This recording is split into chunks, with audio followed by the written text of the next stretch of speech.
live? Yeah, the camera's on. Good evening, ladies and gentlemen, and welcome to the Select Board meeting of June 12th.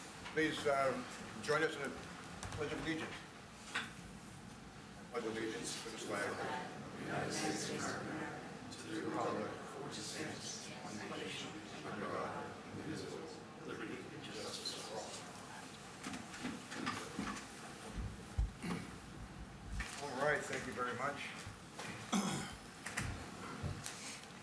If there's no objection, we will take item number 135 out of order, citizens' time. And I just remind anyone here for citizens' time, we have a three-minute limit per speaker. Is there anybody here for citizens' time? Joanne, you?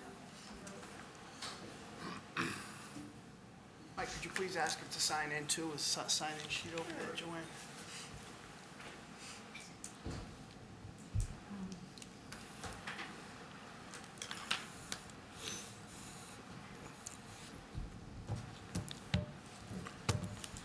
Are we taking citizens' time out of order on the agenda tonight, or is this when it usually is?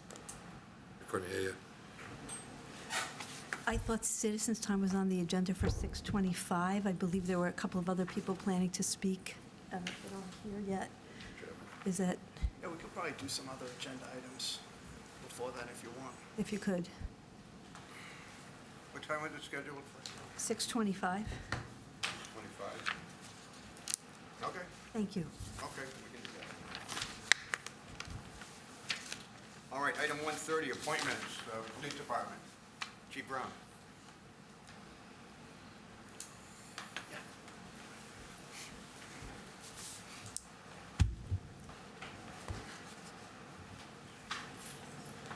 Thank you, Mr. Chairman.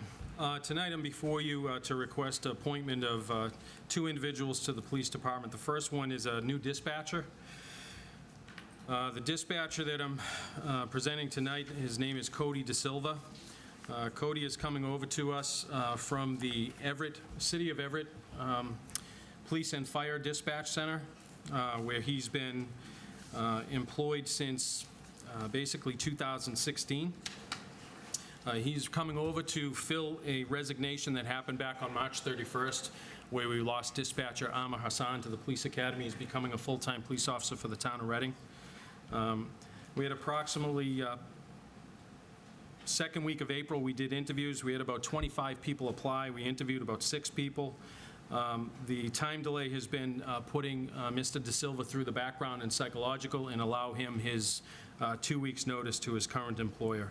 He comes to us with an associate's degree in criminal justice from the North Shore Community College. And again, he's been with the City of Everett since 2016 and has vast experience in police and fire dispatching practices. He came back with satisfactory references and a good background check and has passed all phases. And at this point, I'd respectfully request the appointment of Cody DeSilva to the position of police dispatcher for the police department. Thank you, Chief. With the Chief's recommendation, I appoint Cody DeSilva to the position of dispatcher in the Burlington Police Department and ask the board to waive its 15-day waiting period. So moved. Second. Moved and seconded, all in favor? Aye. Opposed, abstained? 5-0. Is Cody here tonight? He is not here. Right, and up next? Up next is an appointment to the position of special police officer. The name before you is Kevin M. Fitzgerald. Kevin is a 1994 graduate of Burlington High School. He's a well-known Burlington family. Much like many of us, when he tried to get into the police service, civil service, the way it was, he couldn't get a job here, so he went elsewhere. He started his career up in Raymond, New Hampshire. He served his 21 years as a police officer, 4 years with Raymond, and then he retired as a captain with the Salem, New Hampshire Police Department back in 2021. He's married. His wife, they both have 3 boys together, and he'd be coming back to Burlington as a special police officer. He is certified in Massachusetts and has his post-certification, so he is literally ready to go as soon as he's on the payroll. So at this point, I'd respectfully request the appointment of Kevin M. Fitzgerald to the position of special police officer within the police department. Thank you, Chief. And with the Chief's recommendation, I appoint Kevin Fitzgerald to the position of Special Police Officer in the Burlington Police Department and ask that the board waive its 15-day waiting period. So moved. Second. Moved and seconded. All in favor? Aye. Opposed? Abstained? 500. Congratulations to Kevin. Thank you, Chief. Thanks, Chief. Thank you. Thank you, Chief.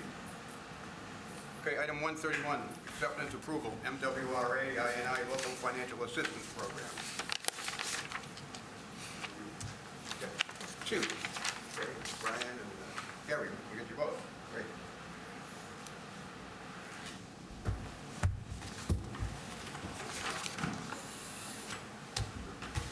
Good evening. So if you recall, at Maytown meeting, we had a warrant article that to apply for the MWRA Phase 14 INI grant loan assistance. So this is the formal request for the support to move forward with that. The grant loan program, we've been doing, well, there's been 14 of them, so we've been doing it for some time. It is a 75% grant to 25% loan. The loan is a 10-year note with 0% interest. In that grant, the loan portion is, the debt service on that is paid using the sewer II fees, so, which is a fund that is specifically only used for II, so it's kind of a no-brainer program. That's about it. How was, just remind us, how is that INI account funded? How do you do that? So it's been in place, the sewer allocation policy's been in place. It is a calculation from an existing use, or if there was no use, compared to the proposed flow of a development. So whatever net increase of flow that is calculated to be increased, there is a one-time fee essentially for those to gain the capacity in the system, and that is how that fund is funded. That's your engineering vernacular there. Okay. So it's a fee we add on to new connection fees. Yep. Connection permit. Gary, you have anything to add? No, I think Brian's really spoke to the matter tonight. Before you, there's the motion to approve the loan portion of $300,000, and I think there should be something regarding the grant to accept that. All right, this is something we're familiar with, as Brian mentioned, we've seen this several times in the past. Yeah, it's a great program, Mr. Chairman. $1.2 million, of which $900,000 comes as a grant, $300,000 0% loan. So it's we're really able to get a lot of work done with the program. And I'll just ask Brian, a lot of people, typical question, what's inflow and what's infiltration? The purpose of the program is to prevent clean water from getting in the sewer system and getting sent down to be treated. So, Brian, if you could just explain the difference between inflow and infiltration. Sure. So yeah, our sewer system is a sanitary-only sewer system. So some of the old cities have combined stormwater sanitary. So any clean rainwater or groundwater that gets into it is not supposed to be there. They're not designed to have the capacity for that type of inflow. So inflow is any kind direct drainage into it. So something like catch basins that may be tied into the sewer system. Roof leaders, yard drains, things of that nature. Infiltration is primarily cracks in the pipe, high groundwater that leaks into the piping system. So we look to get rid of the connections and to things like lining, internal lining of the pipe to remove the infiltration from cracks. So any of that additional whatever, water or whatever else gets in there, at the end of the line, it's charged to us as sewerage. So this helps us reduce our cost at the end of the day. Yep. Anybody else? Mr. Chairman. Jim? Will you need two votes on this, or one? There's one's an acceptance and one is an approval. There's the vote to accept the bond. I just think it would be helpful to accept the grant also, just from a housekeeping measure. Yeah, the language on the bond is in the packet, Mr. Tigas, and then just add on the acceptance of the grant to that.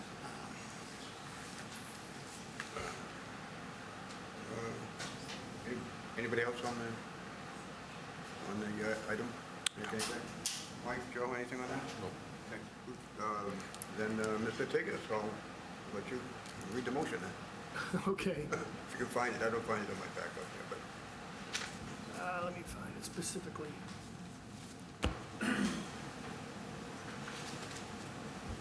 Was there one drawn up? Yes, there is. Okay, I got it here.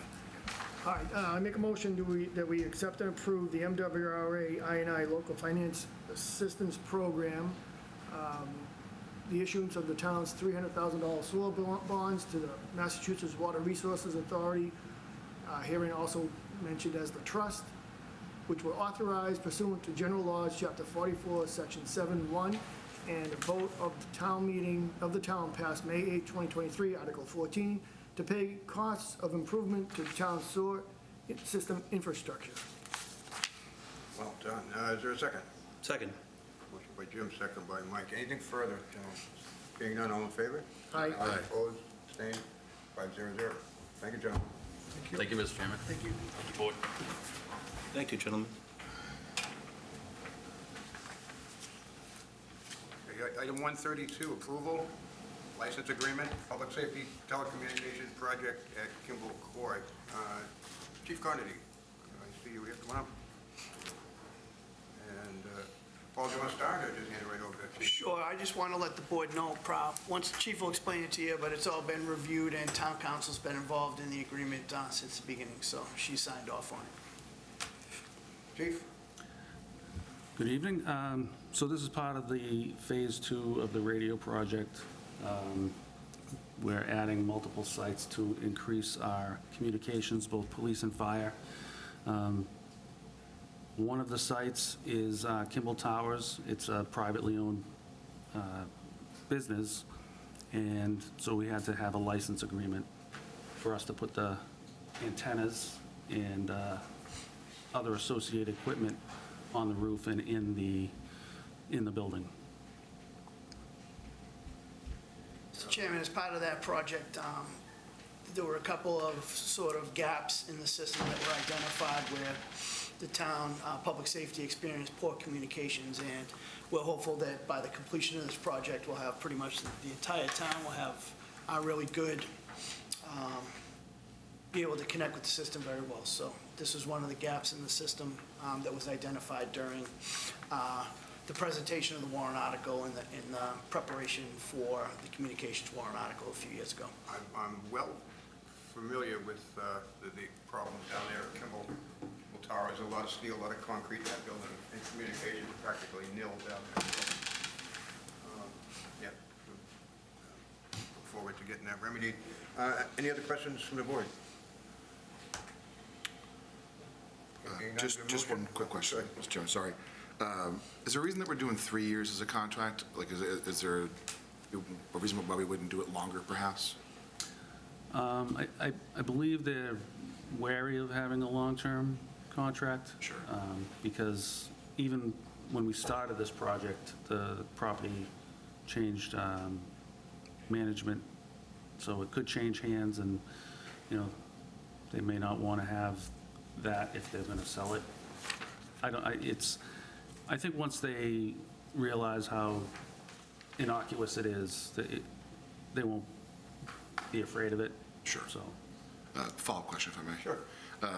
In the event that ownership does change hands, and the new owner's like, yeah, no, get your antennas off my building, do we have a site B planned out, perhaps? Like, I would hate to see a hole up here because, you know, private property owner's like, yeah, no, you know, screw yeah. it. Talking to the contractor that is installing it, he said that's the best location, so we're grateful to have it. But he said if they were to kick us out, that he would be able to help us find another location to put it. Awesome, thank you. Thank you. Anybody else? No, being none, your motion to approve? Mr. Chairman, I'll make a motion we approve the license agreement for the public safety telecommunications project in Kimball Court. Just a second. Second. Second by Nick. Anything further? All in favor? Aye. Opposed, abstained, 500. There you go, chief. All right, thank you. Thanks, Chief. Thanks, Chief. Item 133, approval. Information Systems Security Advisory Committee. David, did you want to join us or give us a quick synopsis of this agenda item?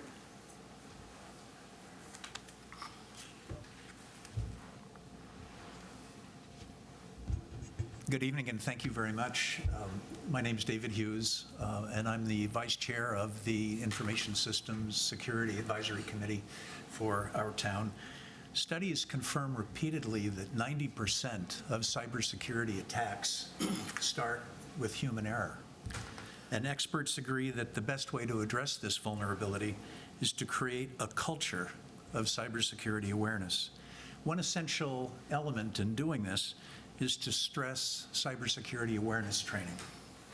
Burlington's IT team has done an excellent job of obtaining state grants to fund such training since 2020. In practice, however, the issue is that this training isn't mandatory, and participation can be spotty and irregular.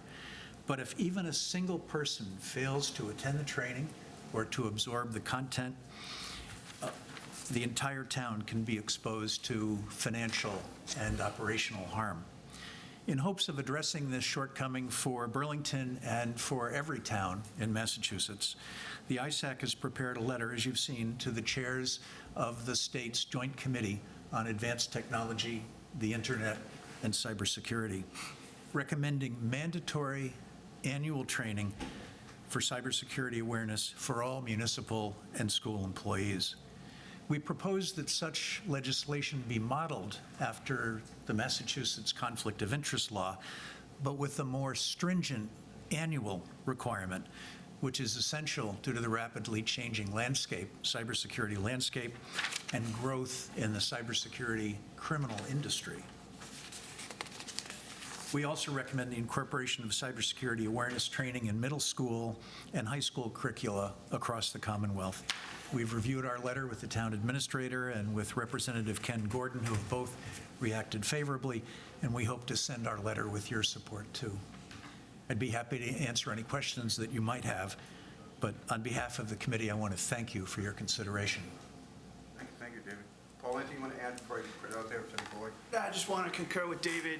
We're very much in favor of this. It has been a little bit of an issue requiring employees to do the training, and I think that this, for all the reasons David stated, that it's very, very important for the town going forward for us to be as good as we can in this arena. So,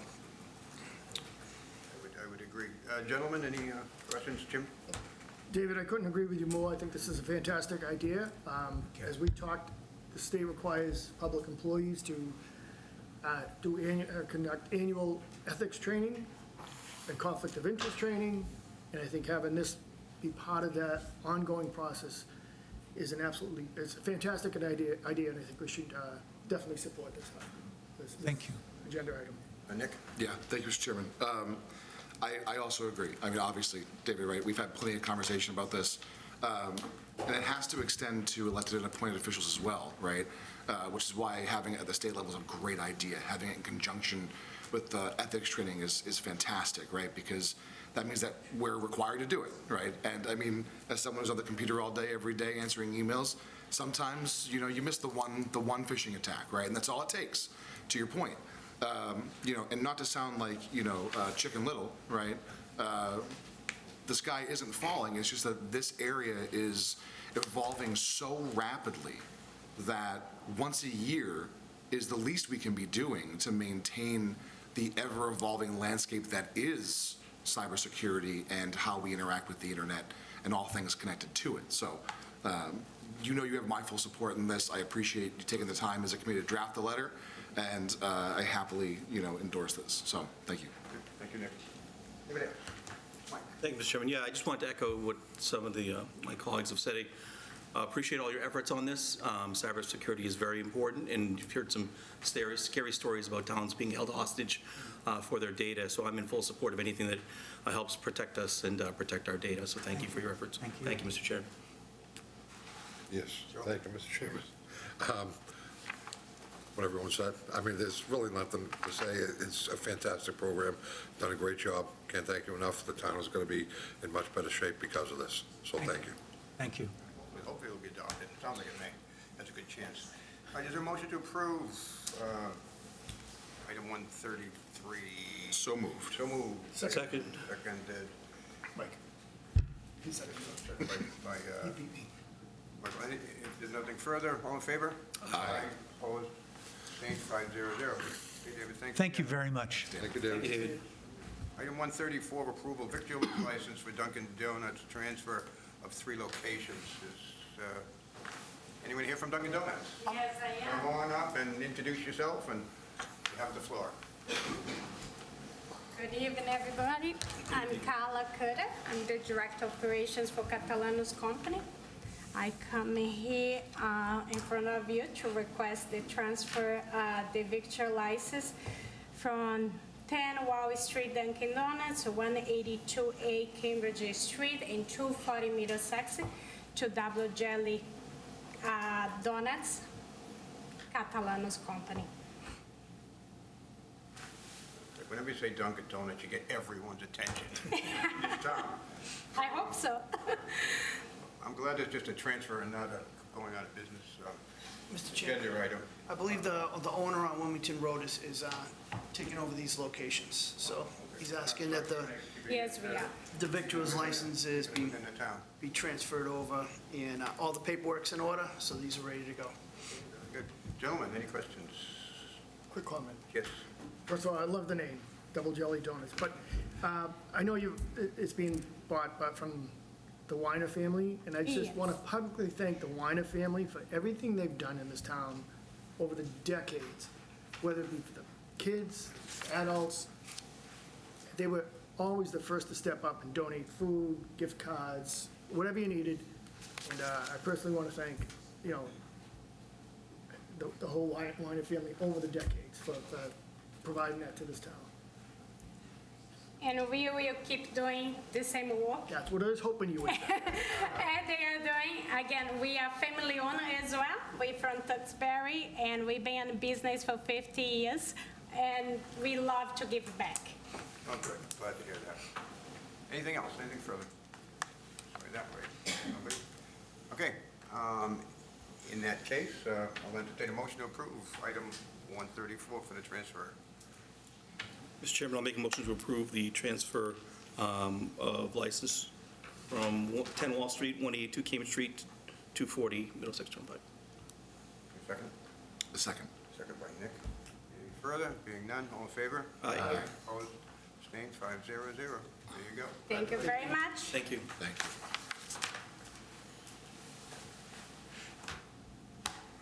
you. Okay. Right on time, right on target. Item 135, citizens' time. Again, just a reminder, anyone who would like to speak, please come up to the microphone, sign in, and we have a limit of approximately 3 minutes per speaker.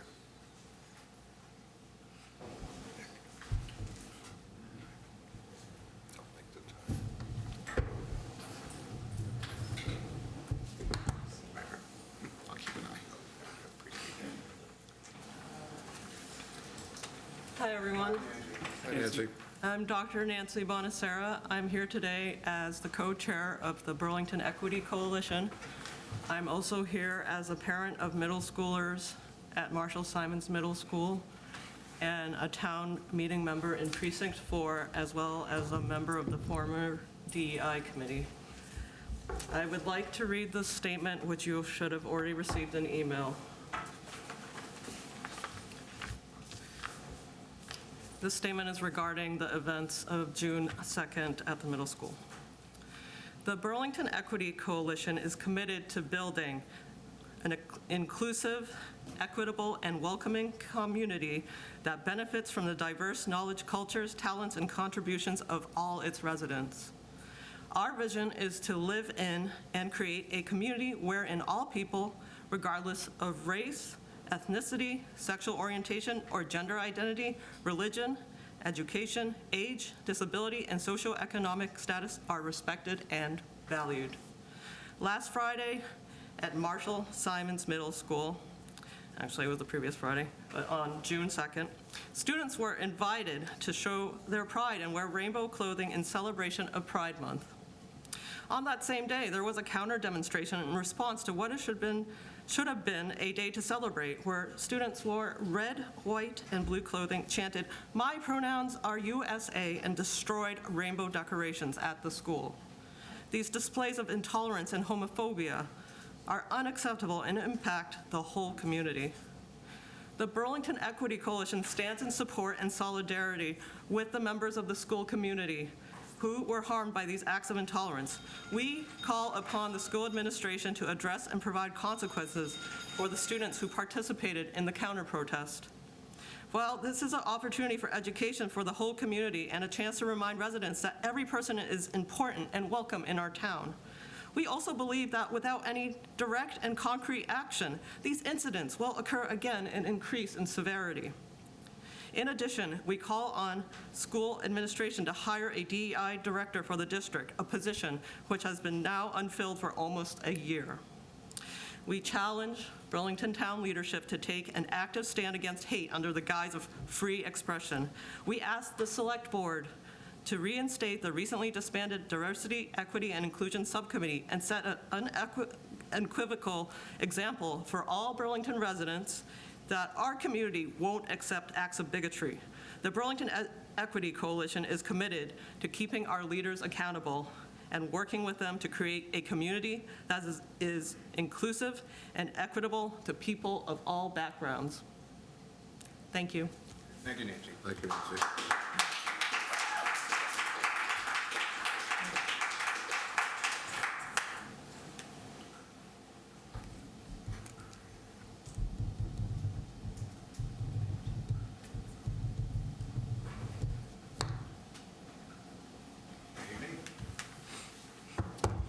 Members of the Select Board, Town Administrators, thank you for allowing me to speak. My name is Carl Foss, former school committee member, former representative on the DEI subcommittee, parent of 2 elementary school students. When I became aware of the recent incidents at the middle school, I was shocked and saddened. I was also surprised that incidents like this could happen in Burlington. I thought Burlington was a safer place than Texas or Florida. Obviously, I was wrong. Upon reflection, my reaction shows my privilege. I don't have to worry about being accepted. I don't have to worry about others using the American flag, a symbol that is supposed to unite us as a community, to intimidate or harass me. With this privilege, I'm able to have beliefs like, this would never happen in Burlington. Not everyone has these same privileges. Some may argue that the incidents are a school's problem. To that, I would say it runs deeper. This type of intolerant rhetoric starts in the home. We need to do more as a community to truly embody the ideals in Burlington's mission statement, which reads in part, "We shall create a sense of community within the town of Burlington to embrace and engage in diversity, equity, and inclusion, so that the soul of the community is to accept who we are and to support our efforts to succeed in how we live in the diverse nature of the town." Many of the discussions and decisions in this room revolve around this area. I would ask that the Select Board develop and release specific action steps that we can take as a community to address some of these underlying issues that have bubbled to the surface but have been there all along. I understand there's a strategic planning session this week. This is a chance for the Select Board to step up and lead by example to affect change in Burlington. This is an opportunity for leadership. I would ask that a concrete plan be developed and released publicly. I would ask that the DEI subcommittee be reinstated in some form to help guide the town forward. We're all at different points in our journey in the area of DEI, and there are so many bright spots in Burlington that should be celebrated. I ask that the Select Board take action to help unify Burlington and lead the way forward. Thank you very much. Thank you, Carl. Thank you, Carl.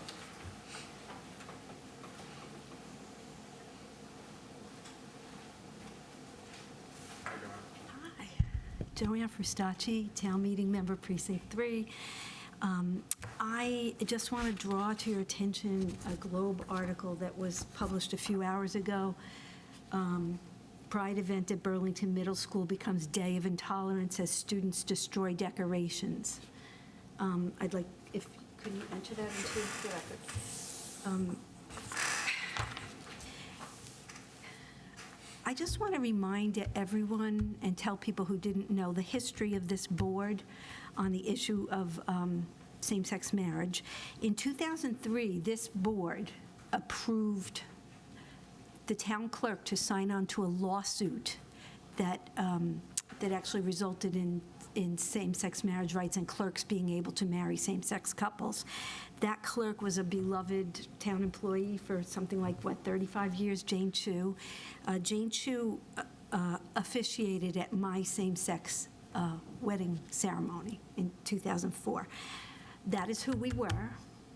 I raised a child in the Burlington schools who never got chanted at or teased for having two moms. That's who we should be. I know that's who you want us to be. I ask your leadership on this. We have a lot of press here tonight. It looks like we're going to be getting more coverage. I invite you to take this opportunity to do two things. One, I'm asking if you would, you guys are really busy. It's been almost a year since I talked to Paul about this issue, and we haven't really made any progress on DEI. You took the report. I think you got some money for training, right? But you took the report and disbanded the committee, and I'm going to suggest that you put DEI on as a standing agenda item so that we can work together in the spirit of community that we have always had here to move forward on this. So that's one request. The second request is for you to let us know tonight what the training plan is with the $20,000 warrant article that you got from town meeting for DEI. Thanks. Okay, thank you. Joanne? Okay.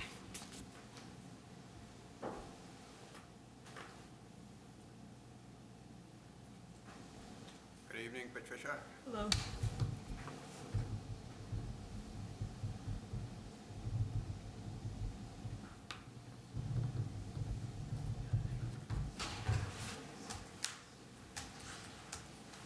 Good evening. Thank you, Chair Runyon. Patricia O'Brien, resident of Oak Street, town meeting member, Precinct 2. I had planned to come to the meeting to speak at public participation because I felt remiss after town meeting around two issues related to the select board. One was the town common decorations, which I will not talk about tonight, but two, the $20,000 allocation dedicated to the DEI issue. Tonight, I reflect on not only the issue that happened in the middle school, but of many issues that I hear in our community from different parents about the unsafe environment for our children. So I ask, I respect that the board also has publicly admitted that they don't know the next path forward. They don't know the next best steps.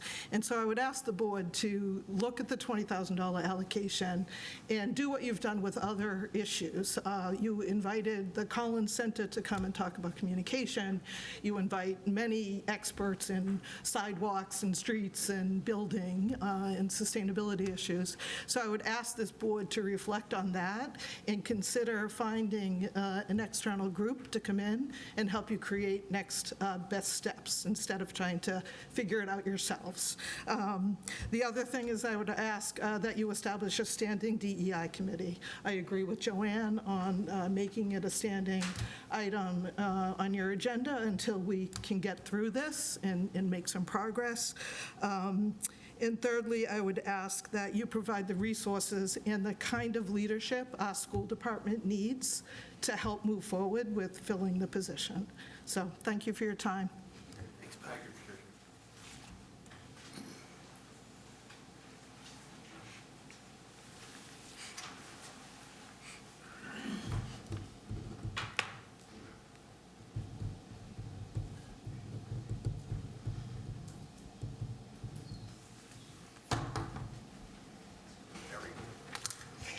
Thank you. Shari Ellis, town meeting member, resident of the town, 3 Hickory Lane. And tonight I wanted to speak with you about the board meeting, select board meeting on April 11th, 2022. At that meeting, at the request of the DEI Subcommittee, you voted to update your mission statement to include a bullet regarding diversity, equity, and inclusion. And I believe Carl mentioned that bullet point earlier, and also to move that bullet point as an important part to bullet point number 1. To create a sense of community within the town of Burlington to embrace and engage diversity, equity, and inclusion so that the soul of the community is to accept who we are and support our efforts to succeed in how we live in the diverse nature of our town. Actions speak louder than words. It's been over a year, and this small yet important task has not been accomplished. On the website, I see it's the old statement. Leadership on this important issue is important now as ever.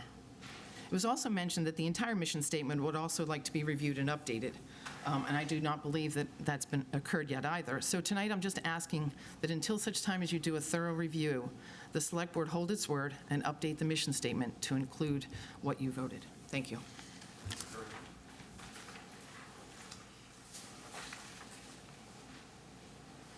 Is anyone else in attendance like to speak?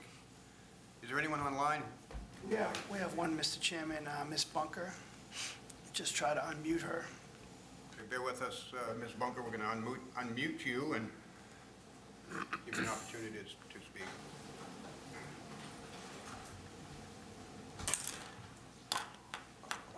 Thank you. Can you hear me? We can. We can. Thank you. Thank you, Chairman and Select Board members. I had communicated with you on Saturday morning, June 3rd, after hearing about the events at Marshall Simons, and I was hoping I could read my letter aloud. Dear Town, as a librarian whose ethics uphold the ideals of a free and democratic society, and as a member of the LGBTQIA+ community, I'm a resident of Burlington at 1 Robin Street. First, I want to thank you for the proclamation in advance of Pride Month and for commemorating June 15th as Leo Day. These are important first steps in allyship. But this correspondence has been spurred by the hope that this public display of allyship is not performative in nature. I myself have dedicated my life to public service. In my first career, I was a high school teacher. In my second, I've been a public librarian, a library director in the city adjacent to us, and now a library building specialist at the state level working to create inclusive, welcoming spaces for all. I mention all of this because I know public service is hard. I know there is a line you walk daily. I know you have no anonymity within the town where you live. I know that what you do and say will be scrutinized by all. I know that you cannot make everyone happy with every decision you make. Yes, you are elected to represent us. You must listen to all sides. However, those sides are not always equal in the spirit of democracy. Last year at this time, we had discussions about a pride flag on the town's flagpole. In this age of hybrid open meetings, I could feel the discomfort. In trying not to say the wrong thing, sometimes the wrong thing was said. In trying to not say the wrong thing, sometimes nothing was spoken at all. When nothing is said, it is equated with complicity or complacency. I implore you to open dialogue and not be silent now. On June 2nd, I learned of an incident at our town's middle school. What was supposed to be a joyous, inclusive occasion for those who are part of it or allies of the LGBTQIA+ community instead was overshadowed by ignorance and a false dichotomy born out of fear and nationalism. There is a movement afoot to silence the voices of and to erase the visibility of both LGBTQIA+ people and people of color, as well as their authentic experiences. It is organized and infiltrating our schools and our public libraries, gaining momentum from groups such as Moms for Liberty or Massachusetts Informed Parents. Their organization's names sound innocuous enough, but they are spearheading coordinated actions that have at their backbone intimidation, intolerance, and a white nationalist agenda that they hope results in censorship of ideas, stories, and people. This is where it begins. Massachusetts is number 2 in the country for the number of neo-Nazi white nationalist propaganda incidents. A few weeks ago, the Anti-Defamation League published Hate in the Bay State. I urge you to read the report. Seemingly small acts like the one that occurred at Marshall Simons are influential acts. How many children were intimidated? How many children felt power by committing an act of intimidation? How many children had a seed of homophobia planted in them? How many children now feel worse about themselves because of what they witnessed or experienced? How many children now think that being part of or supportive of the LGBTQI+ community is un-American? Allowing these ideas to flourish unfettered and unaddressed is exactly how nationalism takes root. Patriotism and nationalism are not the same, but how many of these children can decipher that distinction if the adults in the room do not discuss it with them? We have seen our capital survive an attempted coup. There are no limits on attacks against democracy if we do not impose them, if we do not draw the line. Yes, there are different beliefs, but beliefs that cause harm to individuals, to groups, or to supposedly free and democratic societies do not have the right to enjoy the same weight, consideration, and respect as beliefs that center humanity, being good to one another, and lifting each other up in the face of adversity. When you look at footage from the 1960s civil rights movement, who do you empathize with? Who do you cheer on? Who do you look at with disdain? That tells a lot about someone's ideals. While some may say this was a different era, a different issue, I argue it is not. We find ourselves repeating history and never rectifying the wrongs of the past. While I know you are not the school committee and some may say this is not your jurisdiction, you are the representatives that make decisions that affect every one of us in this town. This is indicative of a larger issue spreading through our community. How do you want to be seen when your grandchildren or great-grandchildren look back on the 2020s and this culture war? Do you want to be seen as someone they feel proud of for standing up, or someone they look at with disdain? I ask you to support the most vulnerable in our town, in our human family. I ask you to do this publicly, as often as you can. I ask you to do this at your dinner table and at your service club dinners. I ask you to do this at your places of employment and on the golf course. I ask you to do this in conversations with friends and on social media. In each of those exchanges, you will be fostering democracy and the right to life, liberty, and the pursuit of happiness. In closing, I hope you read this linked article of true allyship. It means putting discomfort aside. It means putting your elected status at potential risk. It means being a voice for those who cannot or are too frightened to speak. It means standing in solidarity. It means practicing public service with humanity at the heart of every word, action, and deed. It means being on the right side of history. Thank you for your time, and I welcome any conversation you would like to have regarding this issue. Thank you very much, Ms. Bunker. Well said. Is there anyone else in attendance or online that would like to speak on this issue? Mr. Chairman, I think we have someone online. Anila Alstrom. Just, Neela, hold on while we unmute you.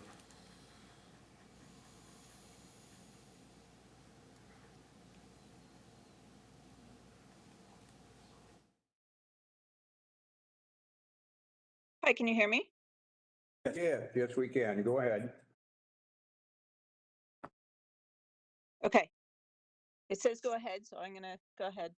I wanted to say to you tonight that I have a child at Marshall Simons Middle School who identifies as LGBTQ, and I did discuss with them before I would, put that out there. Several years ago, they were depressed and suicidal, and I confronted them when I noticed evidence of self-harm, and they came out to us. Having supportive parents, teachers, peers, librarians, pride organizers, pride event organizers, has made them come out of their shell and thrive. 3 years ago, I was nervous, but I attended the Pride celebration at Burlington Town Common. I got a sign for my lawn, and despite my fear that this makes us a target, it's important, most important, to show my child that I will stand up with them, I will stand up for them. Could you please join me? Could you please use this as a teachable moment to show the kids who counter-protested the Pride event at Marshall Simons Middle School that they have an opportunity to become allies even after their actions, and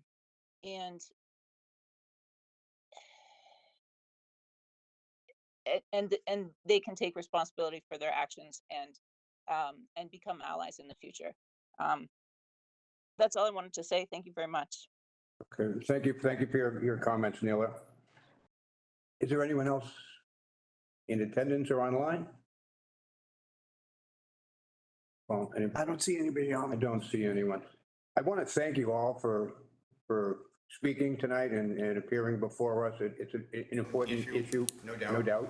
The administration takes this matter seriously, and I assure you that we'll be having conversations over the coming weeks regarding this issue, and we will report back by the end of the summer. Mr. Chairman, may I say something also? Sure, Mike. All right. It is not common protocol for us to speak after citizens' time, but after what Andrea just said, in the events of a week ago Friday, I feel compelled to say something. These thoughts are my own. I'm not speaking for anyone on my board. These are my personal feelings. And after what happened at the middle school a week ago Friday, I was very upset. I've lost sleep over it. It kind of shocked me to my core. I didn't think something like that could happen here in Burlington. I did see the Globe article today, which didn't help continue the bad light that has been cast over our town.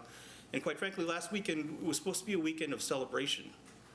It was the high school graduation, and we were celebrating the accomplishments of 230 amazing young men and women ending their journey through Burlington schools. And it was such a happy day. And I got to be honest, for me, it was tarnished because of what happened. And I've been challenged by people of this community and friends saying, you're on the select board. What are you doing? You're not doing anything. You're supposed to be a leader. Also, while I'm speaking now. I usually fly under the radar, but because we are all here and talking, and I'd like to thank also everyone who came and spoke today, I will tell you what I have done. I stand in solidarity with the LGBTQIA community and anyone in our community or any child, parent, or teacher who was hurt, scared, frightened, or disparaged by anything that happened in the school. I sent an email in support to the entire MSMS faculty last weekend, letting them know that the town doesn't stand for this, and we as a town stand in full support of them and their efforts. I know teaching is not an easy job. It's a thankless job. My brother and sister-in-law are teachers. My ex-wife is a teacher. They work long hours long past the school bell. They put their hearts and souls into their jobs. They sometimes pay for their own supplies out of their own pockets. And I know a lot of those men and women who teach our kids, they do not do it for the paycheck. They do it because they have an intense passion and desire to educate and enrich young minds. And we should always stand and support that, especially people who do that for our kids. I've been very upset that the school committee and school district has not filled the open Director of Diversity, Equity, Inclusion position that was open last summer when Mr. Porch left us. And it's been stewing inside me, and I really didn't do anything about it until last weekend. I also sent an email to Dr. Conti and the entire school committee expressing my disappointment and calling on them to immediately fill that position. It hasn't even been posted yet, and Mr. Porch left us again in August 22. Dr. Conti thanked me for my email to the staff. I didn't know he knew about it, and said it was very much appreciated. I also received a lot of nice feedback from people on staff, and they've reached out to me, and I actually spent over an hour today with 2 different teachers about their experience and what actually happened and how they felt. And I think a lot of times in life, if you just have someone who will listen to you and hear you out, it goes a long way in making things better. Dr. Conti did send me a nice response, and he said he's waiting for our new Assistant Superintendent, Dr. Chen, to come on board July 1st, and he'll be working with her to develop a new job description for the DEI director, and they will be filling that position. So I was very happy to hear that progress is being made and that the ball is moving forward, and I appreciated his response. Town meeting has allocated $20,000 for us to continue our DEI quest, and I have long advocated independent third party lead us in this endeavor. It's hard work, it's emotional, it's confusing, and I don't even know if there's even a right answer yet. This problem is not unique to Burlington, it's not unique to the Commonwealth, it's a worldwide problem. And I would like to see that money, my personal opinion, that we hire a professional that has professional experience in this to help lead us in this endeavor. Ideally, I'd love to see a joint effort with our new DEI director and whoever we hire to help all of us. We can all improve to be better and stronger in this area and work together. Life is very hard, and I think what we need to do is turn down the temperature, and instead of talking at each other, look each other in the face and talk to each other. Hear each other's concerns, complaints, and try and walk a mile in someone else's shoes. And I think that would go a long way in kind of making things better. I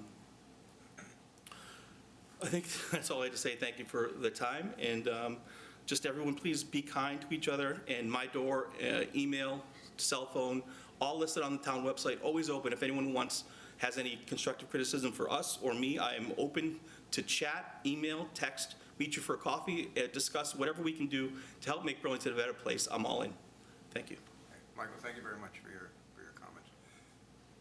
Yeah, anybody else? No, good. Yeah, I'm going to just say two quick things. Sure, go right ahead. I'll keep this short. I do agree with Mike. I just simply want to say that offering somebody respect and dignity as you would hope to have returned to you should be a pretty straightforward endeavor. I wish more people would think that way before they spoke or did something. You know, we're all given the opportunity to make the choices that we make in life. Those things aren't thrust upon us. And this board certainly has a lot of work ahead of it, but I would hope in the meantime that before we go out and say or do something, let's just assume to ourselves that, you know, we want that done to us or our family or our friends, our children, our parents, ourselves. So that's all. Just be kind to each other. It shouldn't be that hard, folks. Mr. Tiggs. Mr. Chairman, I just want to applaud Selectman Espejo for those words, because in my opinion, I think that could represent this board. Mike, it was phenomenal what you said, and I know we all think it, but as you said, let's bring in someone that can lead us, can do the right thing and get us in the right direction. But what you said was just absolutely phenomenal, so I want to thank you for that.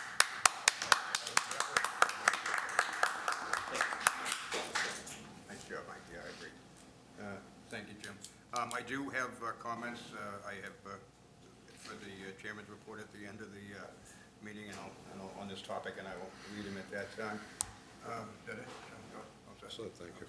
all right, again, I want to thank you all for appearing tonight, bringing this important issue to our attention. And I promise you that by summer's end, we will be having a discussion again in this room on this matter. So thank you very much.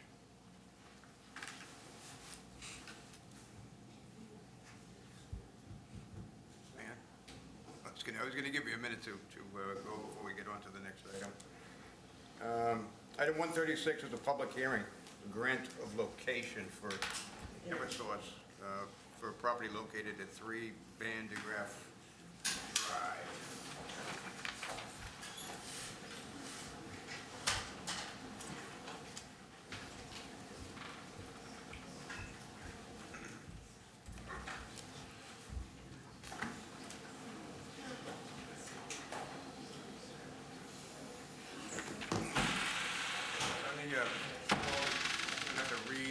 Official public notice, do we? I don't know, but could you add it into the record, please? Mr. Chairman? During the motion? During the motion? Yes.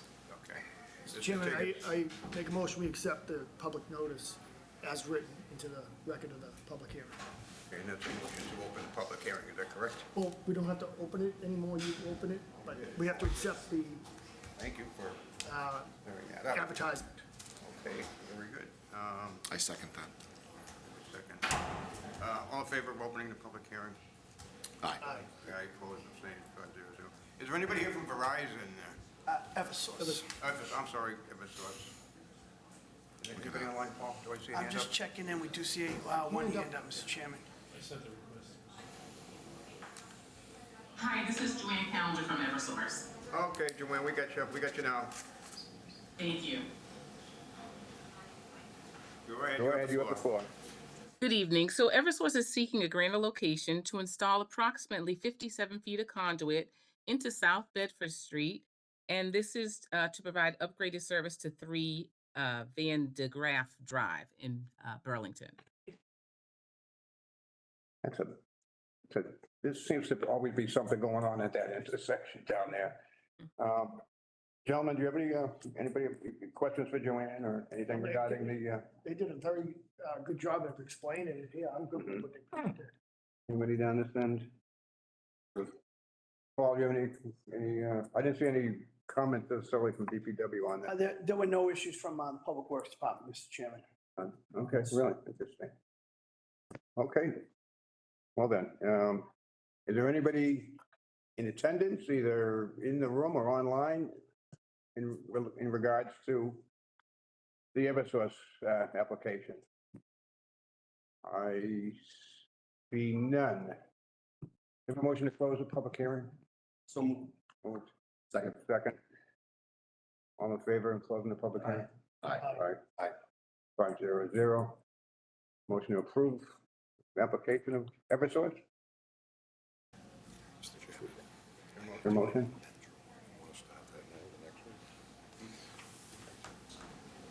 Oh, yeah, we'll take them all. Yep. Is there a motion from the board to approve Mr. the Chairman, application? I'll make a motion, we approve the grant of location for Eversource for 3 Van de Graaff Drive. Thank you, Jim. Is there a second? Second. Second by Selectman. All in favor? Aye. Opposed? Abstained? 4-0. Okay, Joanne, you're all set. Thank you. Have a good night. So thank you very much.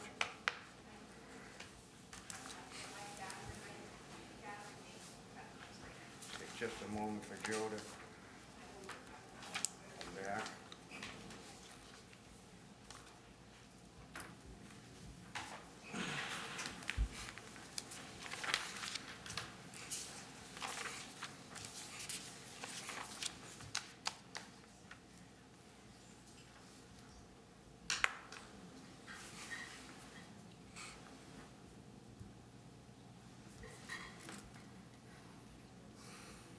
Okay, we'll just sort of putter along here, because there's going to be plenty to talk about until Joe can get caught up here.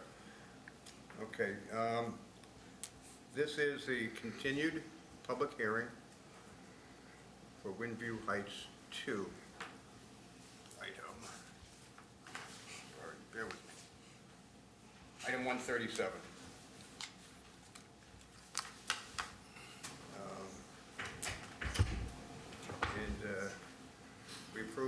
We approved the notice as written for the date, time, location, and purpose of the discussion for Windview Heights 2.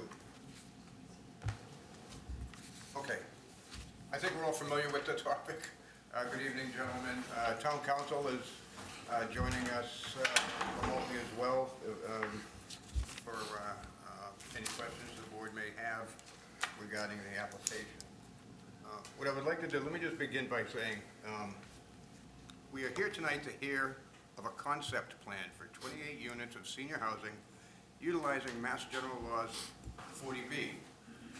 The Board of Selectmen is not the permitting authority. I repeat, we do not issue permits.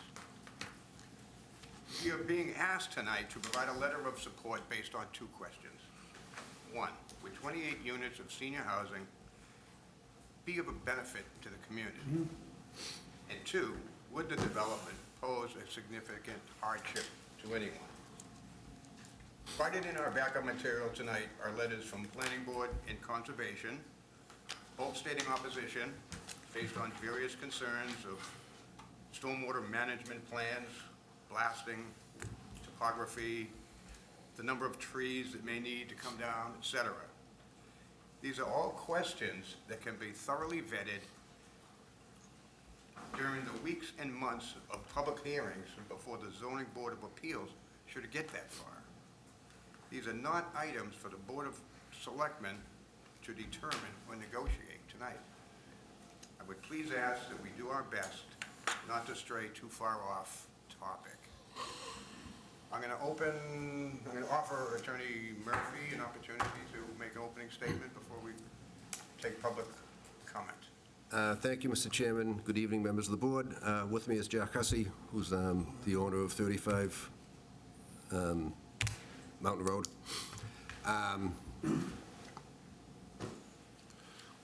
To reiterate what the chair said, obviously, we've done this already about 3 or 4 months ago. So I know you guys have had a long night so far, so unless you would like me to, I won't give a full-blown Give us the Reader's Digest version. Reader's Digest, and I think the chair said 28. It's actually 24 units in this project. 6 of them will be affordable. They're all age-restricted, age 55 plus. It's a one-building structure with 3 floors of living, elevated building, parking underneath. So that, in a nutshell, is what the final product will be. There's, like I said, a total of 24 units. When we started this process a number of years ago now, 3 or 4 or 5 years, I guess, the original point of access was up along Richardson Road. That was initially unanimously supported by this board. From there, it went to the state for review under a LIP project. It's called a Friendly 40B. It took about a year to get the state's approval on that. After that was obtained, I think it was around March of 2020, May of 2020, we started with the comprehensive permit with the Board of Appeals, and shortly into that process, some questions, legal questions on access came up. And that delayed the furtherance of the Board of Appeals review while that access question was examined. Ultimately, my client chose to withdraw his application because of that issue to explore his options. His options, frankly, would either legally get into a legal fight about the access off of Richardson or find another way of egress. He went back to his engineer, came up with a plan that's currently before the board, which accesses the same site to build the same building in essentially the same place, but access it from Mountain Road as opposed to through Richardson Road.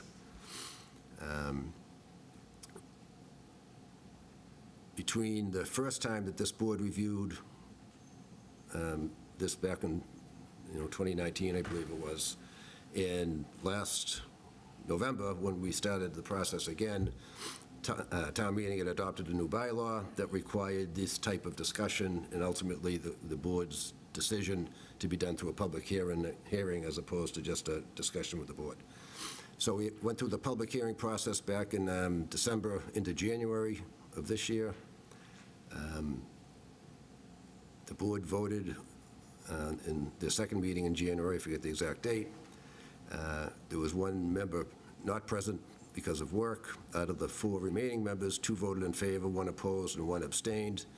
Required a 3 affirmative votes in order to pass, so that the motion essentially failed. My client felt he was entitled to receive a vote of the full board, not just 4 members of the board. He hoped to try to get the board to reconsider it. That didn't work out. There were certain legal requirements there that weren't able to be met. So he opted to reapply, and that brings us to where we are today. So it's the exact same project as was discussed fairly thoroughly, I believe, back in December over course of a couple of meetings into January. So nothing has changed as far as that goes. The particulars are the same particulars. As I said, it's a 24-unit project, 6 affordable units, age-restricted, and access off of Mountain Road. I did have the opportunity to read the letters from the planning board and from the Concom.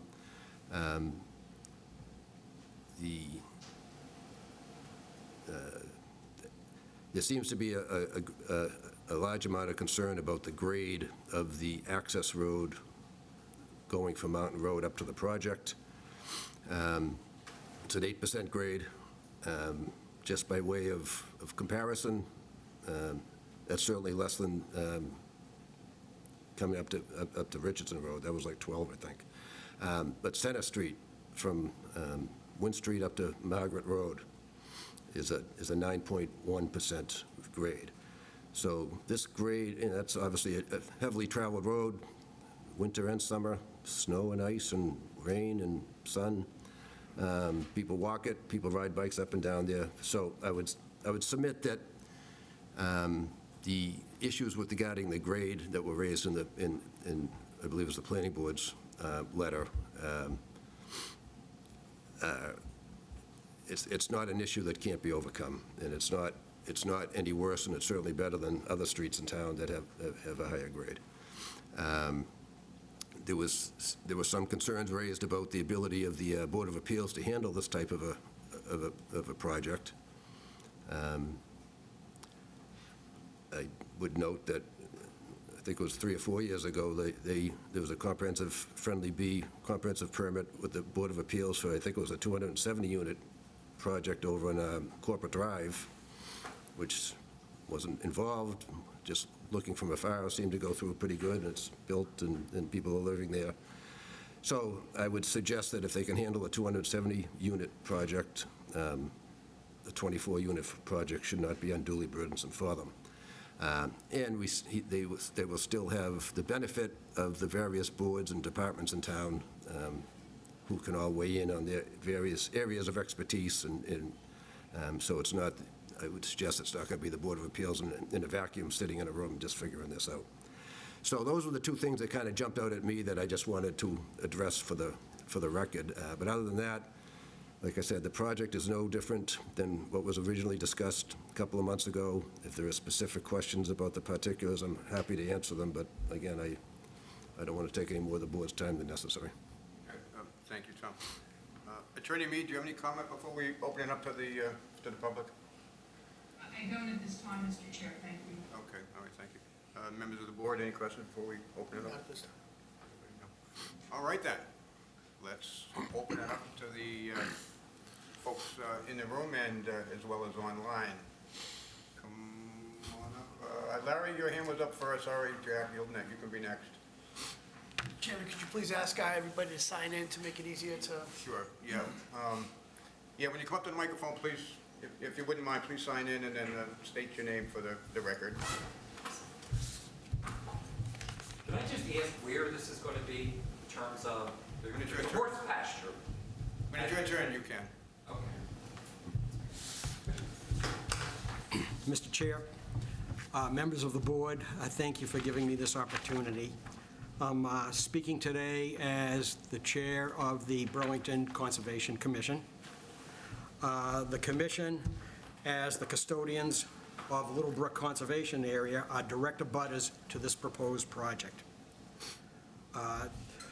The commission is writing to express our concerns regarding the town signing on as a co-applicant as a planned local initiative project 40B housing development known as Windview Heights to be located off 35 Mountain Road.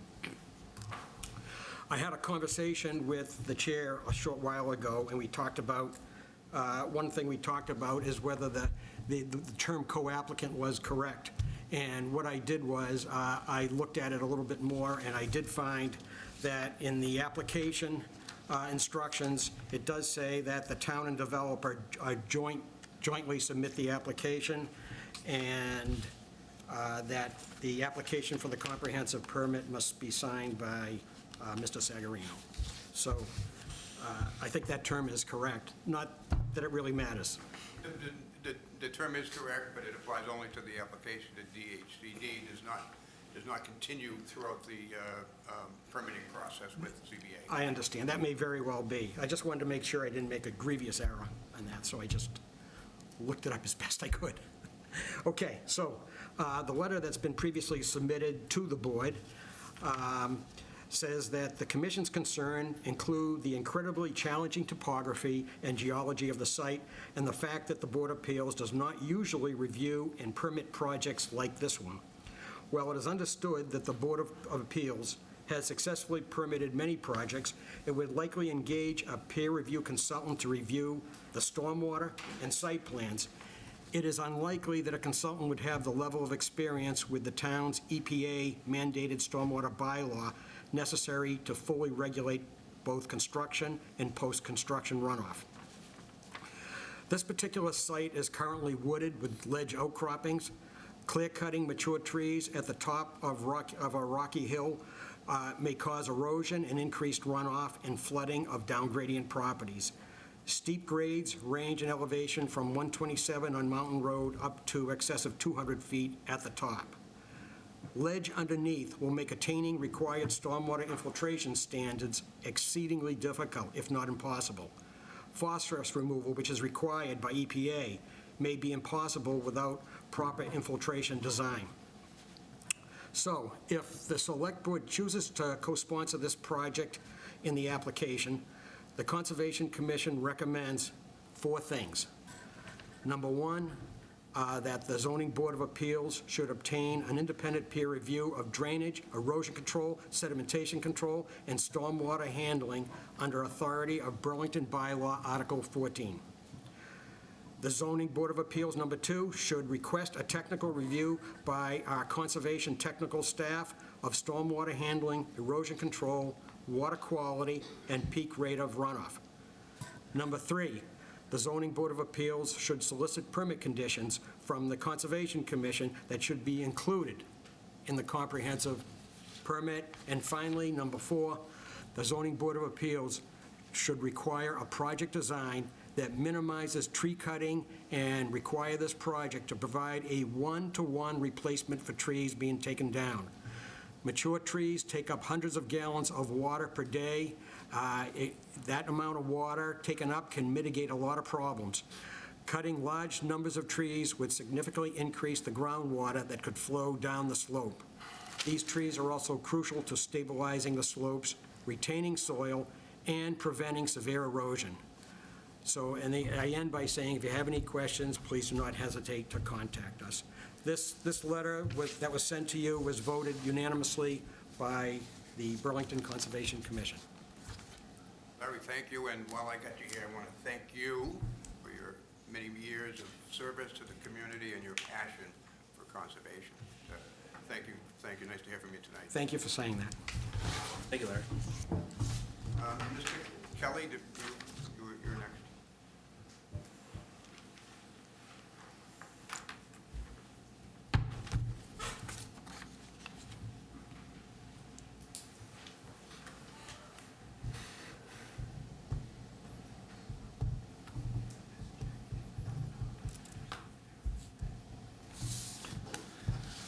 Okay, thank you, Mr. Chairman, members of the board. This is not the first time I've come before you to speak on this matter. When I sent my letter on January 9th and when I spoke to you on April 24th, I only addressed matters of what I thought was safety for the seniors. I didn't discuss blasting or traffic or any of those things. I think the abutters and neighbors are more than willing to address those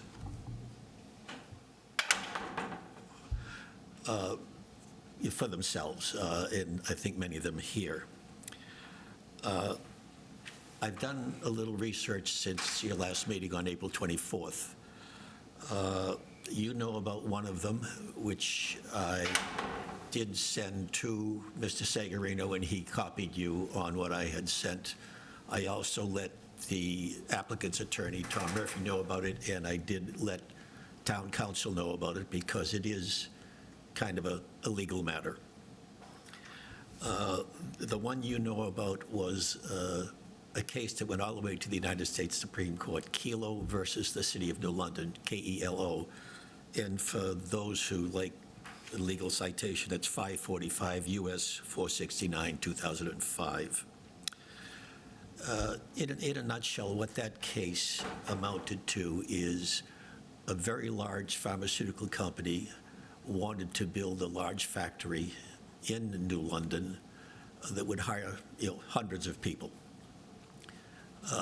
The company obtained control of the necessary land except for one very key piece, and that was Susanna Kilo, who refused to sell her little piece of property. And without that piece of property, it couldn't go forward. What the City of New London did is they took that little piece by eminent domain, which was, at that time, an unusual way to do it. Normally, when a municipality takes eminent domain, they're doing it so they can use the property themselves for street widening, build a school, various things like that. A lawsuit ensued, and it went all the way to the Supreme Court. And what the Supreme Court decided was they expanded the concept of municipal use to include, and this is the key word, public purpose, as opposed to just public use. They found that the eminent domain taking served a public purpose, that is, allowing a factory with many jobs, so they supported the City of New London in that taking. If this board considers senior housing, a shortage of housing, a public purpose, that probably would support your decision to take that little strip of land at the end of Richardson Road by eminent domain. I personally don't advocate for that, but I think that this is something that you should know about. It is something that the general population should know about, and if you even want to consider it, it has to be brought forward at a public hearing. So, that's on the table for you to consider. The second alternative that I've researched is this land in question directly abuts town-owned land at Overlook Park. I don't know if you've looked at the possibility of granting them access from Overlook Park. It certainly is not a steep access, but I don't know if it's been considered or if it's something you even want to do. But that's for you to decide. Back when Windview Heights 1, the original one, was developed, this same developer had control of all that land. By not saving or giving himself access through Richardson Road, he created his own hardship. It really isn't this board or this town's problem to save him from his own mistake. There's a third, I don't support or advocate either the Overlook Park access or the eminent domain process. What I do support is looking at this in a different way. This application came before you many years ago. So there's been a while we know about it. And since then, the Massachusetts legislature has considerably changed how zoning is used in the local municipalities. There is much more room for a town to develop affordable and senior housing. I think that at this point, quite different from back when this started, there is much more opportunity in places to build senior affordable housing that is much better for our Burlington seniors. I think it's a better option. I think that you possibly should rethink your options based upon this new zoning. A lot of flexibility there.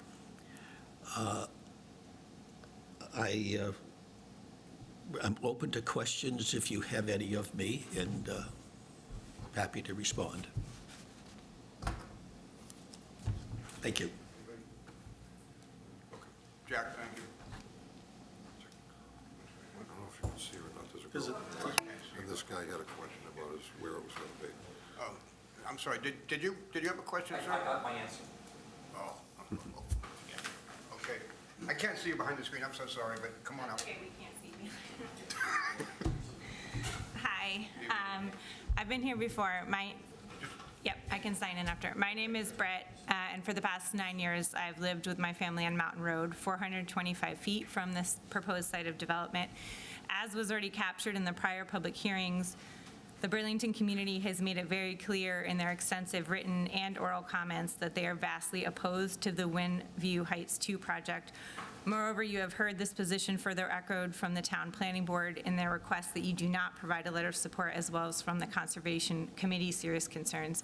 I would hope that the Select Board would strongly consider the overwhelming sentiment and seek to ensure that their votes on this issue reflect the town citizens that they represent. I already provided my feedback at public hearings previously with the points that large condo complexes are not the type of housing that is of highest need in Burlington as per our housing needs assessment. Additionally, the location of this proposed development will be highly detrimental to the safety of residents, property, town open space, wildlife, and will forever negatively alter what it means to live on Mountain Road. Moreover, as has been stated, only 6 of these 24 units will be affordable, which suggests that little will be gained from this highly disruptive development. Tonight, I'd like to discuss this from another angle, which is asking whether a vote to support this development could be in alignment with your board mission. On your website currently, the first part of your mission statement is as follows: to provide services that promote the health and safety of residents and a high quality of life while preserving and protecting the natural resources of the town. I would ask, how can your support for this project be justified when you've heard repeatedly that this will make Mountain Road more unsafe by placing a large development at a blind curve? It will diminish the quality of life of current local residents and negatively impact the intact natural refuge of Littlebrook Conservation Area. Unlike other recent affordable senior housing developments in Burlington, which reserved more than 2/3 of their units for Burlington residents, this development makes no pretense at aiming to serve existing Burlington residents. The marketing plan included in their application clearly engages many towns well beyond Burlington, without any stipulations to ensure that any portion of these 24 condos will be exclusively available to Burlington residents. We could very well be strongly negatively impacting our town only to provide condos to people who are not currently Burlington residents. If your mission is to promote truly the safety of residents and their quality of life while protecting our natural resources, then the question that should be being asked tonight is how Burlington residents will benefit from this project. The only Burlington residents that we can be absolutely certain will benefit from this project are those that stand to make millions of dollars. We need smart housing options in Burlington, and I don't believe anyone in this room is against expanding housing choices, including affordable housing. We are simply asking you to fulfill your mission in being judicious about what housing you choose to support and what people whose interests you seek to protect. Not all affordable housing proposals should receive your blanket support. In alignment with the totality of public concern, we are asking board members that you honor your mission and once again vote to not provide a letter of support or co-sponsorship to the proposed projects. Wind Valley Heights 2 has no guaranteed benefit to Burlington residents, but much clearly stated negative impacts on our town and people living in it. Thank you. Thank you very much.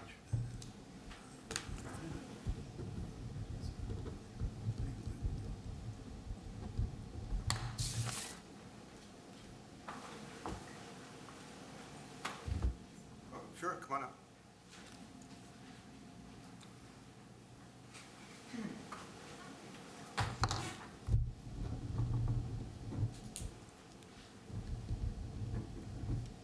Hi, everyone. Sarah Colley, Town Meeting Member, Precinct 7. I know I've spoken on this many times in the past, so I'll try to be brief. And whether you want to listen to me or not, go ahead. So number one, this is a nightmare location for seniors. High up on a very steep hill, isolated, unwalkable, and lacking public transport. All points that were reiterated by our Housing Partnership Committee. Number two, there is a lack of existing infrastructure, including access roads, water and sewer connections, yard and household waste pickup to support a higher density housing project like this in that location. Number three, the environmental impacts to the abutting conservation land, as well as the effects on stormwater runoff, are unknown, potentially devastating, and would not be overseen by the Conservation Commission as this is a 40B. Number four, as I emailed you all with a visual earlier, the access road itself is made up of several severe 180-degree switchbacks that would be difficult for anyone to navigate.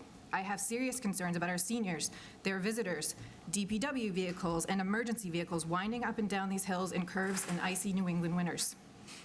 Number 5, I have concerns with the capacity and bandwidth of the ZBA to take on the 35-plus waiver requests for this project. And lastly, number 6, I ask that you please refrain from writing off all these concerns as NIMBYism. You've heard from the town's planning board, the Conservation Commission, members of the Land Use Committee, the Zoning Bylaws Review Committee, town meeting members, and even members of your own board who have expressed serious concerns about this project and about the process. This isn't a few angry neighbors who don't want to deal with construction and more traffic. The issues with this project are far-reaching and legitimate. If you feel that these issues are not your job to acknowledge, then at minimum, I ask that you modify your letter of support to include language that requires the formal involvement of our planning board and Concom in the comprehensive permit process. But I believe it is within your power as leaders in this town to consider all of these concerns by town boards, committees, and residents, and ultimately rescind your letter of support for this project. Thank you. Thank you, Sarah. How about, is there any, I see, is that Barbara? Barbara LaRue. It's online. If she will be. Barbara, hang on just a second.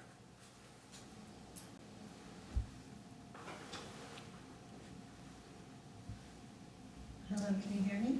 Yep. Okay, thank you, Mr. Chair.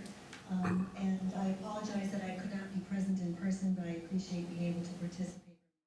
Thank you.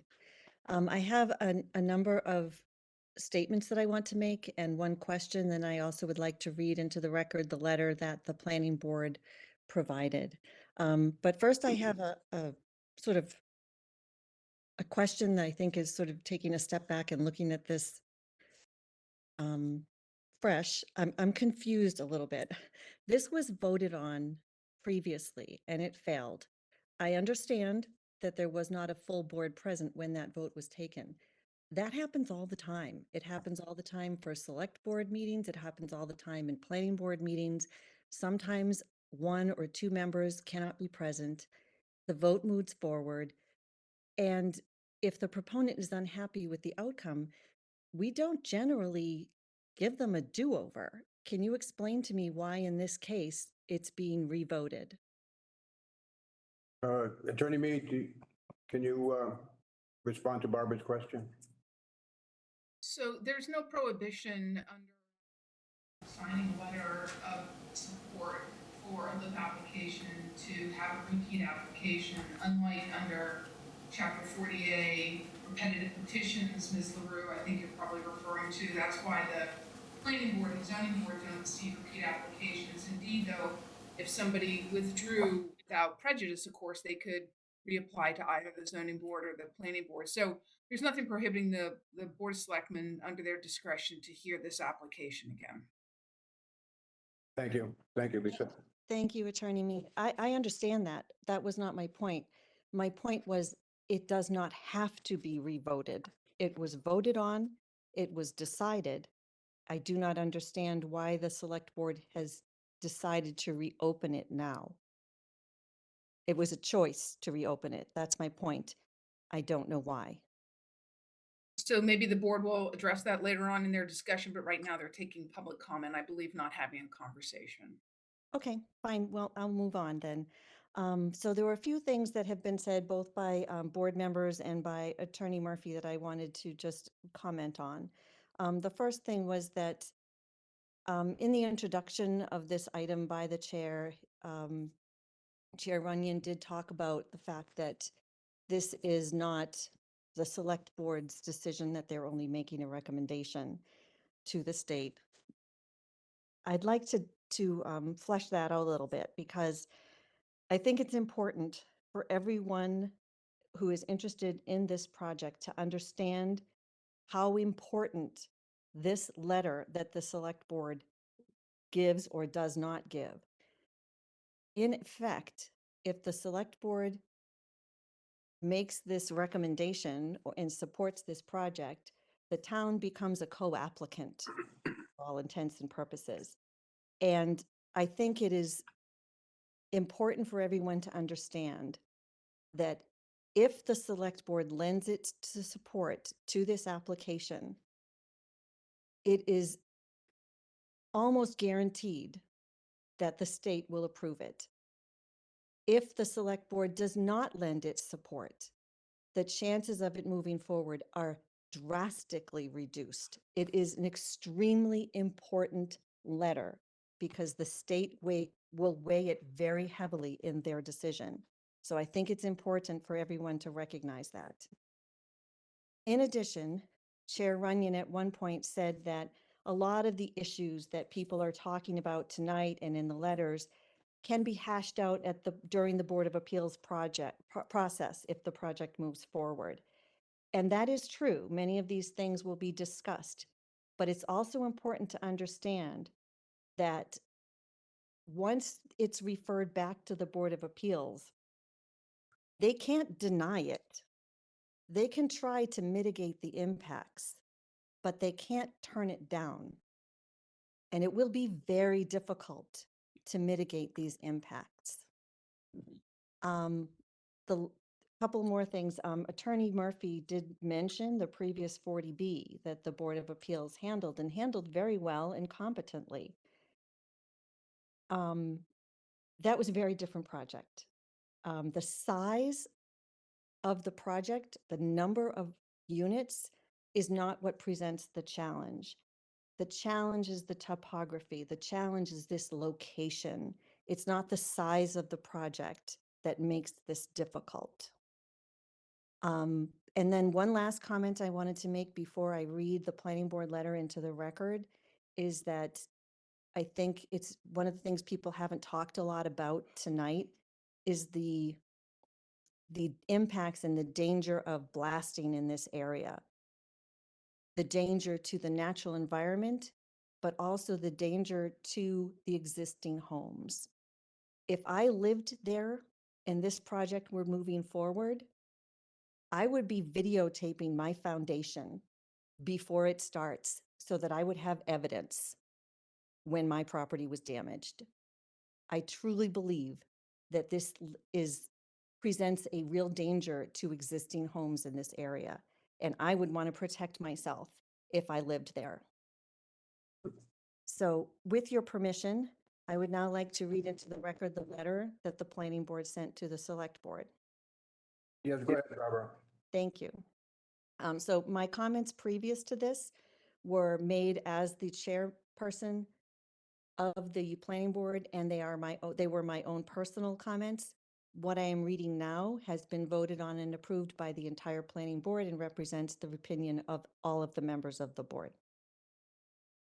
Dear members of the select board, we, the members of the Burlington Planning Board, are writing to you to express our concerns regarding your discretionary letter of support for the planned 40B housing development known as Windview Heights 2, located at 35 Mountain Road. We ask that this letter be made a part of the public record and be included in the documentation sent to DHCD. After reviewing the plans available online, we have the following serious concerns. A, this development, which is being marketed as an age-restricted development for those over the age of 55, is located at the top of a steep incline with one access driveway. The drive will be steep and winding with two switchbacks. The planning board is concerned that this access road presents multiple safety and ecological concerns. 1, accidents are more likely on this type of roadway, especially in inclement weather. 2, if there is an accident on the road, access could be completely blocked, leaving residents stranded at the top of the hill without the benefit of emergency services. 3, a steep, winding roadway is challenging for emergency vehicles, especially fire engines, and could create a delay in response times to the residents of this development. 4, the development of the road will entail a significant amount of blasting, and this presents dangers to the existing homes in the area. We are concerned that nearby residents may experience foundation damage and/or flooding of their properties and homes. 5, the development of the roadway will by necessity require the removal of many mature trees, which stabilize the hill and provide benefits in terms of flood control. Losing those trees will increase the risk of flooding and may destabilize the hillside, causing rock or mudslides in inclement weather. 6, Because there is a great deal of ledge in the area, it will be very difficult to infiltrate stormwater from the rooftop and from the parking lot. If not managed properly, the water will cause significant damage to those properties downhill. B, by presenting this project as a 40B development, the developer will move forward without the normal rigorous review process that other developments in Burlington undergo. Instead, the sole reviewing body will be the Board of Appeals, which does not have the same level of expertise, nor does it have the professional staff to help guide a project of this size. The normal planning board process includes all other relevant departments, including engineering, police, fire, conservation, and Board of Health. By being administered by the Board of Appeals, a 40D development circumvents that process and is not required to adhere to all the rules and regulations required by the various development departments. C, there have been concerns expressed that if this development does not come to fruition, that the site could be developed as a daycare center or nursing home. Both of these uses are protected under the Dover Amendment, which is a state law protecting the rights of nonprofit and religious institutions. Uses protected under this amendment are able to locate anywhere in town. It is highly unlikely that these uses would choose to locate here because the cost of development would not yield a positive return on investment. However, if such a development were proposed, the town would greatly benefit from the normal, rigorous planning board review process. Lastly, the town of Burlington has worked judiciously to maintain an affordable housing stock of greater than 10%. One of the reasons for doing this is to provide appropriate housing for many members of our community, and so that the town can be judicious in where new housing is developed. This proposal is at a location that is far from ideal. The senior citizens of Burlington should not be isolated at the top of a hill. Many other properties in town are far more appropriate and safe for age-restricted multifamily housing. Our efforts to keep above the 10% threshold allow us to select the best locations for housing developments. We should not accept projects that present safety concerns as this project does. For these reasons, the Planning Board requests that the Select Board decline to give its support to this request. The recommendation of the Select Board weighs heavily in the state's decision regarding friendly 40B developments. If the Select Board gives its support to this project, it will likely move forward and be constructed. If the Select Board declines to give its support, the project is much less likely to happen, and the town can move forward with multifamily housing in more appropriate locations. Thank you for your consideration of these matters. Signed, the Burlington Planning Board. Mr. Chair, again, I thank you for allowing me to speak, and I am here if there are any questions, either from board members, from Attorney Mead, or any people in the audience. Thank you. Okay, thank you, Barbara. Mr. Chairman, I think town council wanted to chime in on something. I thought you might, yeah. Attorney Mead, have Sure. the floor. Thank you, Mr. Chair. And I just wanted to talk about the process for a second. So it's not true that the Zoning Board of Appeals can't deny this project. In fact, because the town of Burlington is over 10% at 13.5%, the Board of Appeals can exercise their rights of safe harbor. That is, they can say within 15 days of opening the public hearing that they are going to deny or consider denying and exercising their right of denial because the town is over 10%. That's a jurisdictional issue. If the Board of Appeals decides to exercise it and it's not challenged, or even if it's challenged, it's overcome, then there can't be an appeal to the HAC. And if there is an appeal, it will be dismissed. So that's just not true. The next item I want to point out is that while it's true, certainly that 40B application, the applicant seeks waivers and doesn't have to go before all of the other boards. Nonetheless, the ZBA is required to seek within the first 7 days information and or comment from all of the other municipal boards in the town on the application. So they provide a full copy of the application to all the other boards. And then within 30 days, those boards have to make comment. That is, except for the Conservation Commission, which the Conservation Commission retains jurisdiction over the application pursuant to the Massachusetts Wetlands Protection Act. So the Conservation Commission can't enforce the local bylaw. That would be applied by the Board of Appeals. However, the Conservation Commission is responsible and the applicant is required to seek approval of a notice of intent through the Conservation Commission under the State Act. So I just wanted to kind of set out those guidelines for the board to consider. Okay, Attorney Mead, thank you very much. I was actually probably pretty sure that the question of whether or not they could deny the application was a correct statement. So thank you for clearing that up for us. Sherry. Mr. Chair, could I make one quick comment? Sure. Thank you. First of all, thank you to Attorney Mead. I was not aware that the Board of Appeals could deny the project, so I appreciate you clarifying that for me. I did just want to make one quick clarification. We understand that the Zoning Board of Appeals will be reaching out to the other departments for comments, and we will certainly be providing them. But the applicant does not need to provide plans that meet our standards for site plan rules and regulations. We will make comment, we will offer our help, but we will have no authority over this project. And I want everyone to understand that, because the people of this town elected planning board members to handle certain things. They expect us to do that. They count on us to do that. And they need to understand that we will not have authority over this project if it moves forward. I want that clear. Thank you. Thank you, Barbara. If the Mass General Laws 40B dictates ZBA is the permitting authority. If you don't like it, then contact Ken Gordon and our state senator. Change the law. Sherry, please.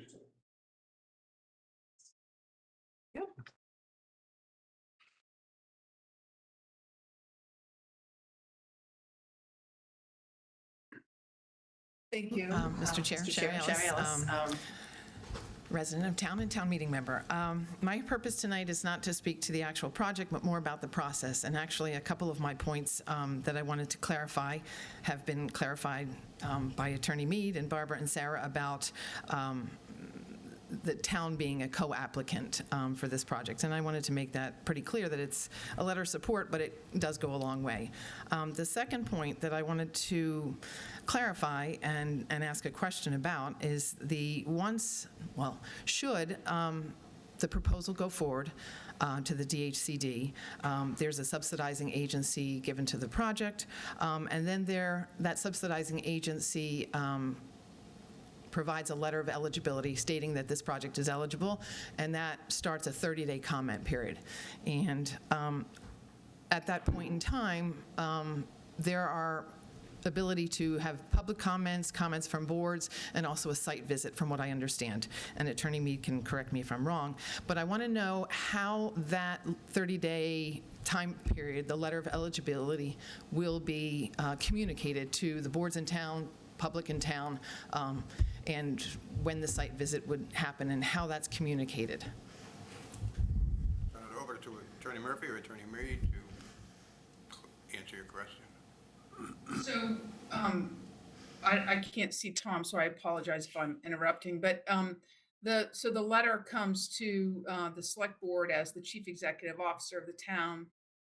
It may also go, I don't recall, Sherry, if it's also copied to the planning board, but typically that would come in and then the board would distribute it. But it certainly definitely goes directly to the chief executive officer, and it may also be copied to the planning board. I don't recall off the top of my head.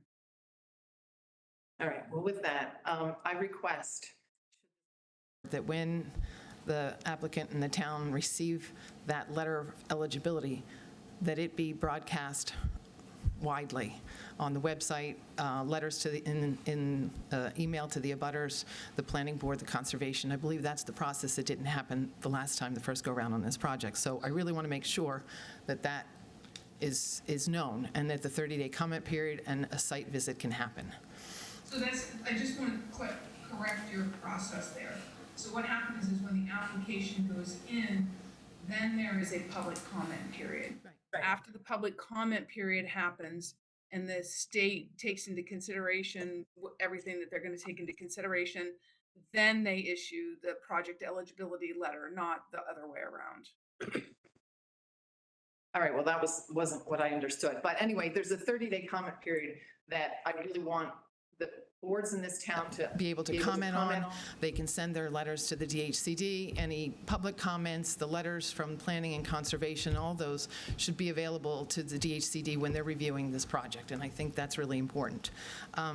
Finally, my last point would be is that should the application be submitted and go forward, again, as the other committees have mentioned, they would obviously like to participate in this, be available to help out. In addition, though, there's also assistance, from what I understand, through the Mass Housing Partnerships Technical Assistance Program, and they provide assistance to ZBAs and help navigate the process, and they have the ability to hire qualified consultants to assist with any process and regulations in evaluating that comprehensive permit. So thank you for your time, and I just want to make sure that the project going forward is known, and any assistance that's available to the ZBA. They have limited staff, so I really want to make sure that they have every resource they can. Thank you. Thank you, Sherry. Yes, James?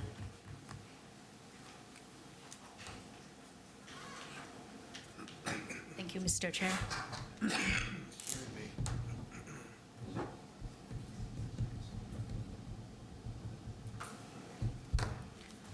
Zi Wang, town meeting member from Precinct 5, Clifford Road.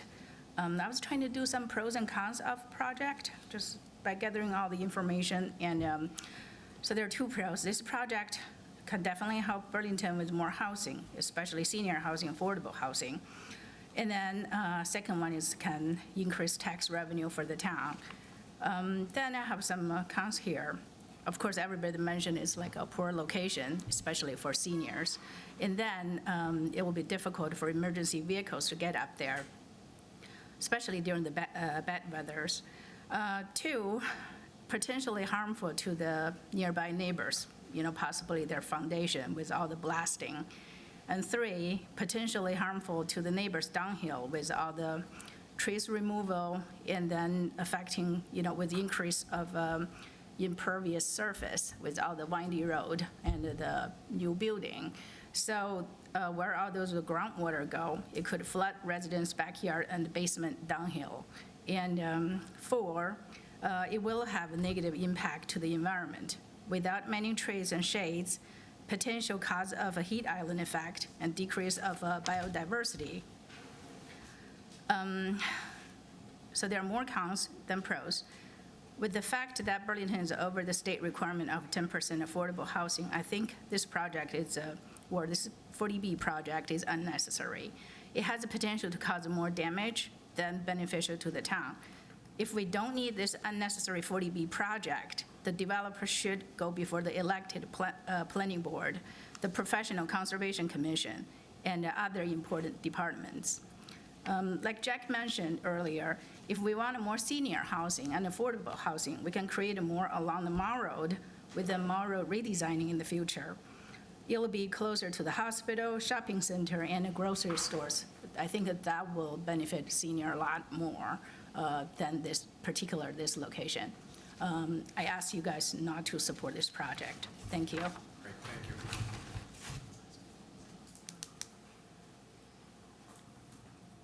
Betsy?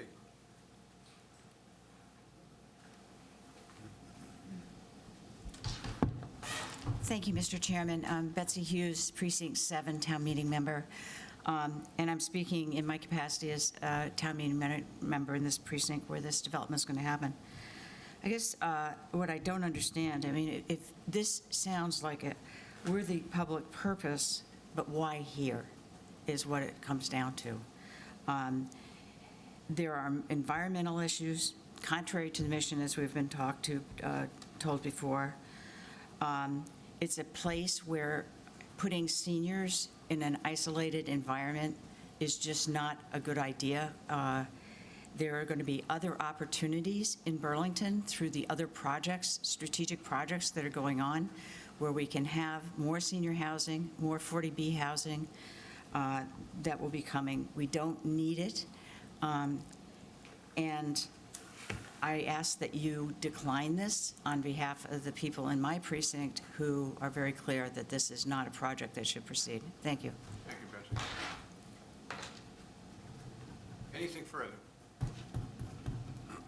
Monty?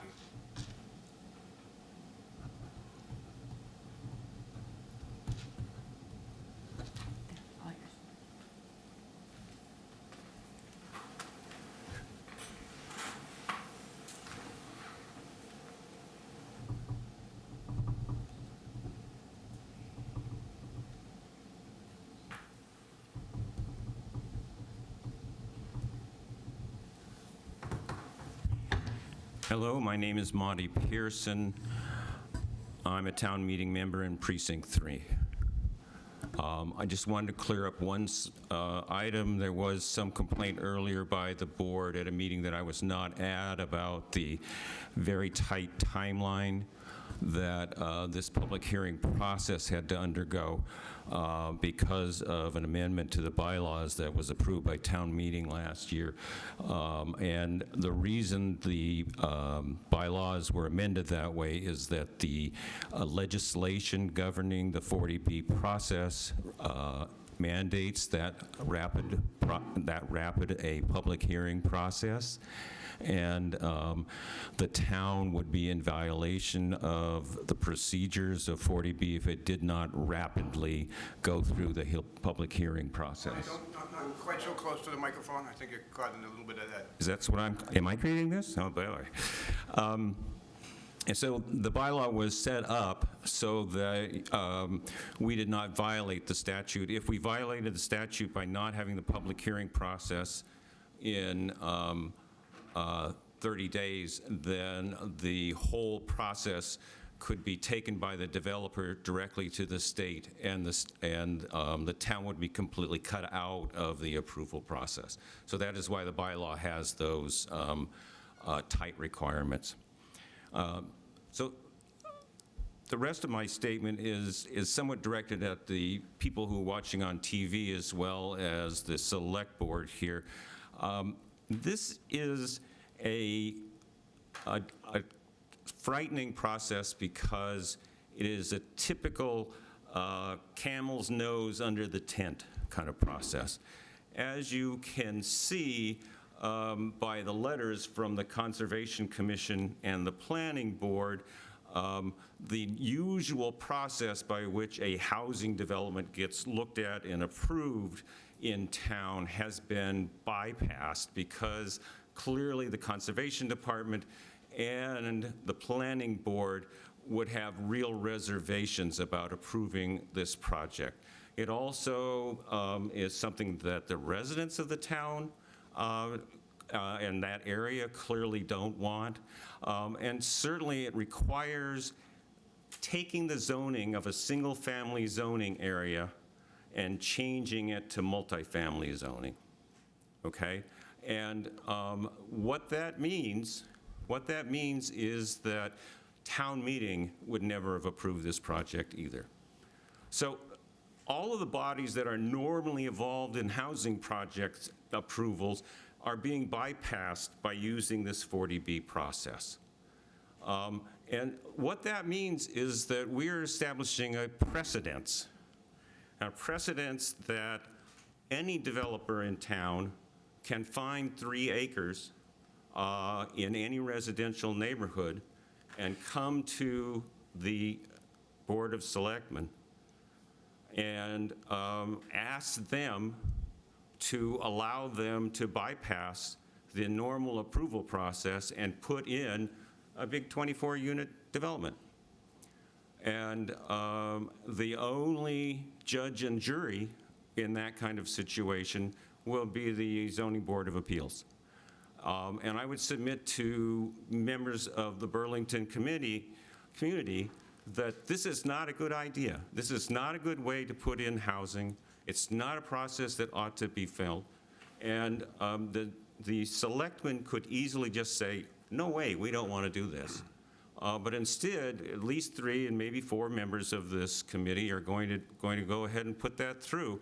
And it's not a process that we want to use, because all of the neighborhoods in the town are now going to be open for development.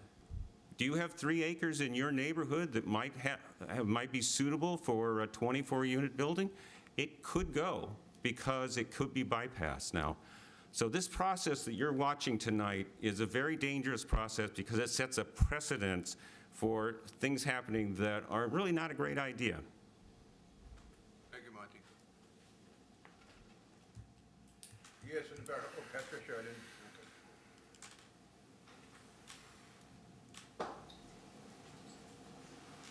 Thank you, Chair Runyon.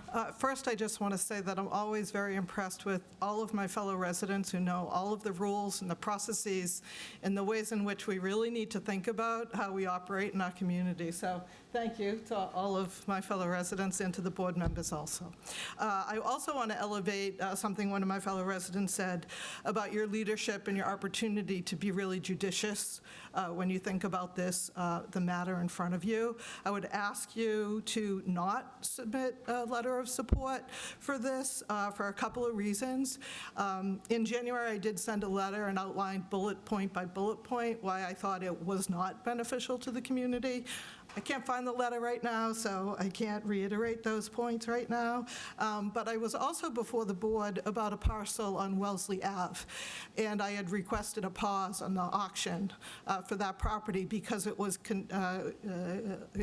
abutted conservation property. This property also abuts our conservation property. I would once again ask the board to consider developing some sort of mechanism or some sort of process to identify these parcels in advance of them coming to us as developments. Property owners deserve market value for what they have. I understand there's a financial implication here, and if we can get ahead of this, create more open space, more recreation space, preserve our watershed, I would ask the board to consider developing a property like that, a process like that.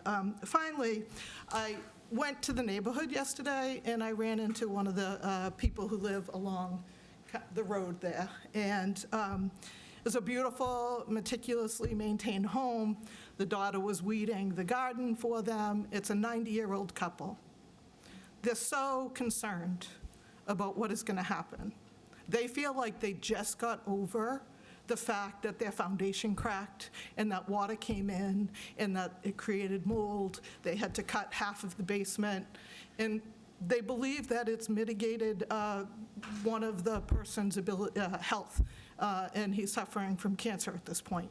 And so I would just ask you, Chair Runyon, you talked about 2 questions. One, do we need housing? Yes, I think we need housing. We would all agree with that. But 2, is it going to harm anyone? It's absolutely going to harm people in their homes. So I really hope that you can use your discretion for the entire community when you make this decision. Thank you. Thank you, Pat. All right. Someone online, Mr. Chairman. Do you have a name, Paul? Kerry, Kerry, just gotta unmute. give us 1 second, unmute you, and you can share your comments.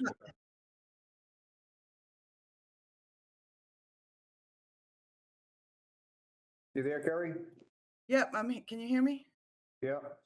Yep, so I know we're wrapping this up.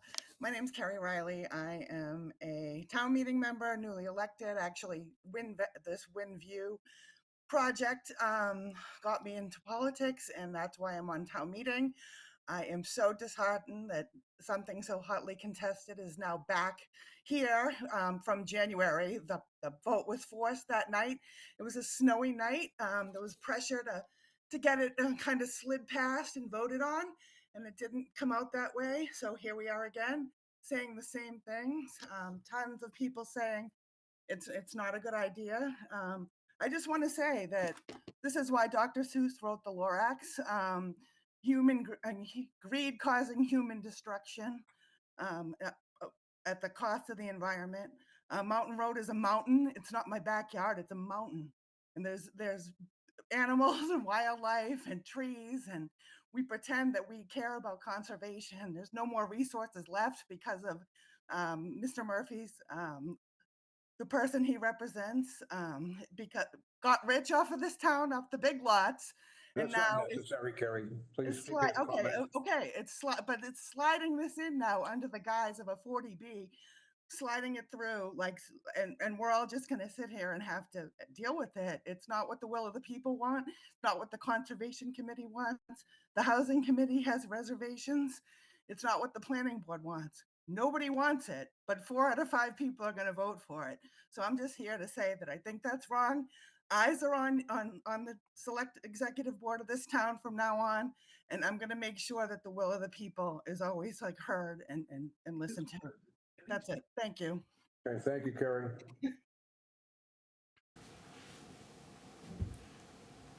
One more time, Jack. Go ahead.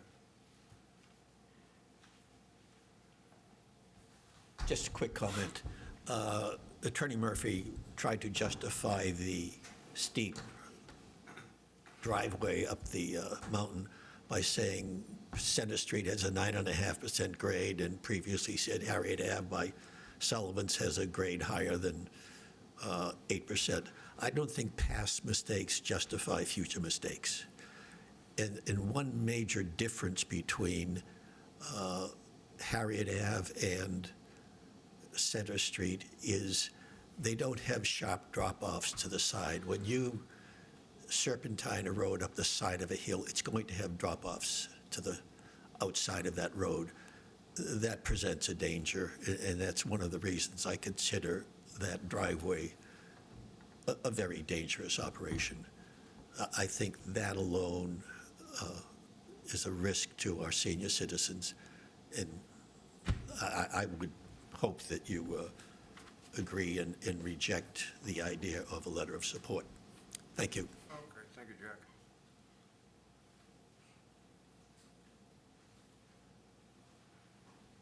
Yeah, is that you back there? Okay, my eyes on what they used to be. Good evening, everyone. I'm Jeff DeBona. I sit on the Board of Appeals, so I'd just like to thank you guys for letting me be here for Dump on the Board of Appeals night. It's great to know how the other boards feel about us, and we meet twice a month, just like everyone else, and what we usually hear is zero.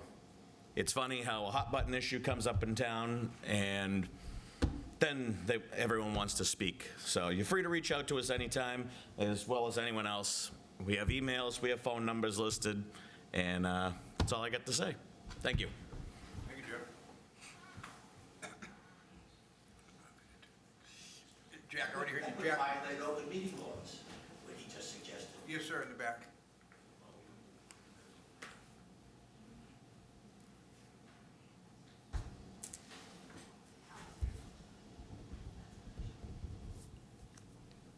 Good evening, everyone. My name is Anil Patel. I was actually debating, sitting back there, if I should come here and speak or not. So I recently moved out from Cleveland.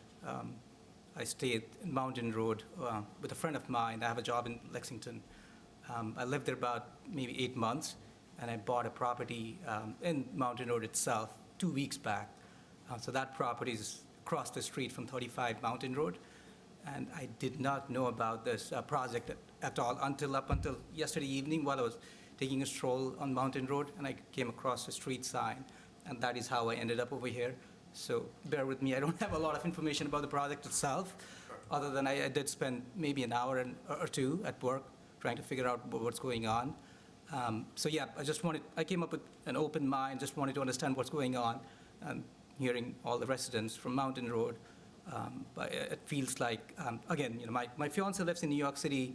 We're trying to start a family. I bought a house in 34 Mountain Road, and hearing a lot of these residents now, I'm debating if I should be staying in Mountain Road and starting a family with all the traffic and everything coming on. So that's, again, I'm neither opposing or I'm off for it, but I'm still debating if that's the right choice I made, moving into Mountain Road and trying to start a family. Already signed up PNS? Sorry, what? You already signed a purchase and sale agreement? I did. I already moved in two weeks ago. All right, that's all I have. Thank you, sir. Thanks. Thank you. All righty. I think everyone's had an opportunity to speak, unless there's anyone else out there online that I don't see. Paul, anybody? I don't see any raised hands, Mr. Chairman. Okay. I appreciate everyone's concern and interest in this proposal. Again, I just want to reiterate, we are not the permitting authority. We're only here to hear the concerns of the community and determine whether or not this may be a benefit to the community. I don't know if the board has any, want to conclude by sharing any concerns or comments, or I'll give you that opportunity right now. Selectman Espejo. Thank you, Mr. Chairman. My feelings on this haven't changed. I'm still in opposition. I'm also opposed to this whole revote. I think we're setting a bad precedent for something that we have already voted on with a fair vote, a full quorum. Everyone saw who was here when we took the vote. And I'm just worried about what may happen in the future with attendance and votes, and I think we're setting a very bad precedent and opening a Pandora's box here with this vote. Thank you, Mr. Chairman. Thank you, Michael. Anybody else? Nick, I'm sorry. Oh, No, it's you're okay. waving me off. I'm sorry. Oh. No, I wouldn't wave you off. Oh, thank you. Thank you, Mr. Chairman. I think that we need to acknowledge a couple large things, right? The folks that we've heard from over the last two goes at this have been more or less the same folks. When we say the will of the people, or the entirety of Burlington, we're talking about 17,000 registered voters, 27,000 residents. It's a lot of people that we never hear from on a regular basis. So decisions are made in a very finite pool. And as I've talked about the last year, engagement is just at an abysmal rate, and I wish it was different. I wish that, we would have this kind of turnout for everything, and not just things where, we draw very clear lines in, our opinions. Land is scarce in this town. I actually want to thank Jack and thank the Conservation Commission for coming forward with alternate suggestions, right? It wasn't just a no, it was a we don't like it, and here are the reasons why we don't like it, and here are some things that you could consider early on. Because I think one thing that I've seen in my tenure thus far on this board is that we try to strive toward partnership with people who come before us. If you don't like the 40B process, it exists for a reason at the state level. Yes, we are in a position where right now we are above the threshold, and yes, Board of Appeals can, position themselves to turn it away. That's all a built mechanism. I don't love this particular access route. I wish we were going in through Richardson Road. I didn't hate the idea of taking some land from Overlook. If we could consider a land swap of some kind, right? I think that when we talk about land scarcity, what the town owns versus what, private property owners own, there's opportunity there. I think we're probably too far along down this particular road, but I think those are things that we need to be having conversations about. The reason that I appreciate the way that Jack and Conservation came before us multiple times is that they came with alternative thoughts that sparked conversation. And that if we're going to create an open air of partnership, whether or not each of us individually supports this. This is the time where this board can say, you know, that's actually not a half bad idea. Would you consider that? You know, and we can have that conversation now. You know, so I think that that falls under at least a purview in terms of the larger scheme of the project. I think, you know, one of the hardest things I've had to grapple with, and I'll be completely frank, is the acceptance of the new bylaw. Monty, I'll be completely frank. It's been a new thing to adjust to. I think in practice, it's good that we get to have these conversations early. I don't know that bringing out residents who are naturally going to be opposed to something in their neighborhood is good or bad. You know, I mean, obviously we want to open it for full transparency, but you asked the question, you know, do any of us have land, 3 acres of land in their neighborhood? I do. And I guarantee you that if someone decided to build there, it would cause, you know, flooding and water issues, right? It's probably not on ledge, but it's definitely, you know, 3.5 acres of buildable land with easement to my street, Prouty Road, practically across the street from me. It would certainly increase traffic in my neighborhood should that come up. So am I to automatically go, oh, no, we shouldn't do that? Or am I to try and find a way to make it work? I don't know. But, you know, I think that for lack of a better term, and I apologize in advance, the noise of people going, yeah, no, not, you know, here, please, I think kind of drowned out the opportunity for us as elected and appointed officials to have more of an open conversation about the possibilities of the project, as opposed to us feeling, I guess, like, you know, we were just taking zoning complaints way too early in the process. I don't know if you'd be open to considering an amendment to that, or if we just want to keep it open. It's not really a conversation for this. It's just an observation I've made in the practical implementation of the bylaw. I also want to point out this is not the first friendly 40B this town has ever entertained. I'm sure it won't be the last, right? So, you know, if we want to, as a town, consider alternative measures to engage in conversation with folks beforehand and, you know, create those partnerships, we should. We absolutely should. I'm bummed that we don't have an updated application from 2019. I mean, I just am. You know, a lot's changed in 4 years around the costing of things. They provided. With updated numbers? Yeah. I haven't seen it. Yeah. It's built When did that? weeks ago. I never got it. All right, well, I never got that. Apologies.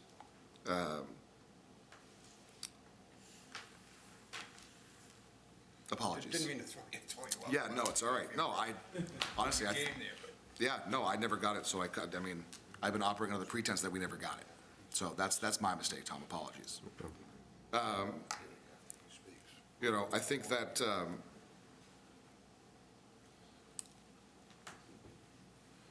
I'm probably more in opposition to this now than I was before, solely for the reason that, you know, there's a very keen opportunity for setting precedent where, you know, we as a board haven't had, in my opinion, enough conversation with other boards and committees in a partnership mentality. I think it's been very adversarial, this process.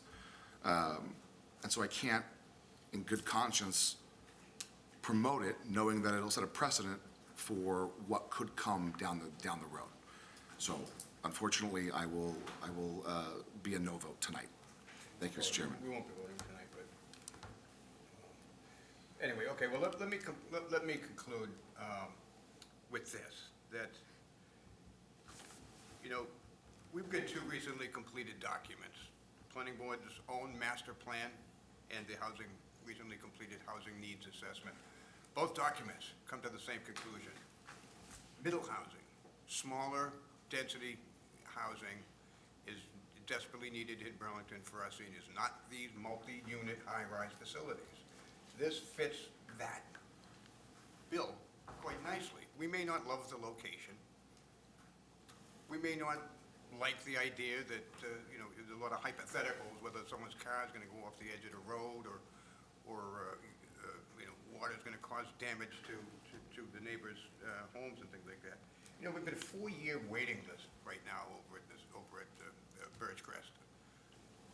People can't wait for us to find a piece of land somewhere in Burlington that may or may not be built. They're not exactly knocking down the doors over at Third Ave where the health center place complex is being constructed and touted as a wonderful place for our seniors to go. But they're not going, let me tell you. As far as blasting goes, and this will be the last thing I have to say about this. Blasting is a common building construction procedure that happens all the time. These companies are bonded and insured, and if anybody incurs any damage, they will be made whole for their damages. I think there's a lot of not in my backyard type of philosophies that we've been hearing here on this. But you're not sitting where I'm sitting, and I hear from seniors constantly, there's nowhere to go. My phone rings off the hook. Mike, I can't get in there. I've been waiting 3 years. They tell me now it's going to be another 2 years.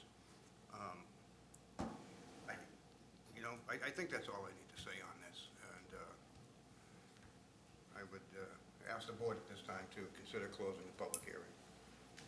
Make a motion to close the public hearing. Second. All in favor of closing the public hearing? Aye. Opposed? Abstained? 5-0-0. Public hearing is closed. We will revisit this June 26th. June 26th at our next meeting.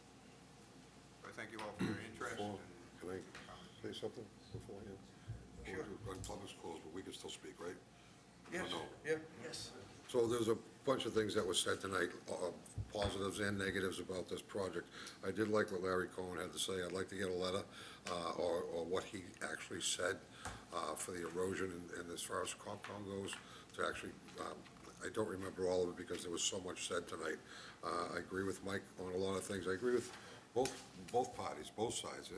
We're put in a situation where we have to make decisions based on what we think is right for the town of Burlington. And right now, this decision is being based on the group of people that's in front of us that doesn't want it. Last time we had this meeting and it was open to the public, we had quite a few letters that were in favor of it. So now we have to sit back and figure out what's the right thing for Burlington. And sometimes we make a right decision, sometimes we make, I'm not gonna say the wrong decision, but the wrong decision for a certain group of people. So right now, I don't know how it's gonna go or what's gonna happen, but trust me, we're up here, and every one of us has talked about it separately, not together. We didn't break any laws. We've talked about it separately and how we feel and what's going on and why this or why that. So please bear with us, and we're trying to do the best that we can up here for the town. That's all I can really say. But I would like to get what Mr. Cohen said on so I can read that. All right? Thank you. Thank you, Joe. Yep, thank you. Any final words from the board? Thank you, everybody. Thank you, Mr. Chairman. Thank you, members of the board. Subcommittee reports. Well, let me go. What? You're Let me dying to go. Dying to go. I bet you are. I need some good news. Right. Well, share with us some good news. Okay, share with you some good news. On Saturday, we had a fantastic time at the opening of Dottie's Way down the high school. All of us were there. It was a great showing of support. I know that the Aiden family and everyone else involved was very, very happy for that roadway being renamed. I would personally like to thank Bob Kuna, Eric Conti, this board, the school board, everybody involved to make that happen. And what a great, great afternoon, or morning it was. Secondly, I would like to say thank you to the LBG, I know I'm gonna get it wrong, I always do, but plus committee, I screw that up every time. I gotta write it down next time. They had a wonderful day on the Common till it rained. They showed quite the showing over there, so I attended that. And on that note, I will say thank you. Thank you, Joe. We continue looking this way. Thank you, Mr. Chairman. Yeah, thank you, Joe, for some good news. Just reiterate the Dottie was awesome, and it was the perfect way to honor a woman who's done so much for our community and touched so many lives of children, school children, and teachers. And she's been just a champion of just kindness. And thank you, Joe, for the idea. It was awesome. It was just such a great day and so happy. And it continued at the Common, again, what Joe said, with pride.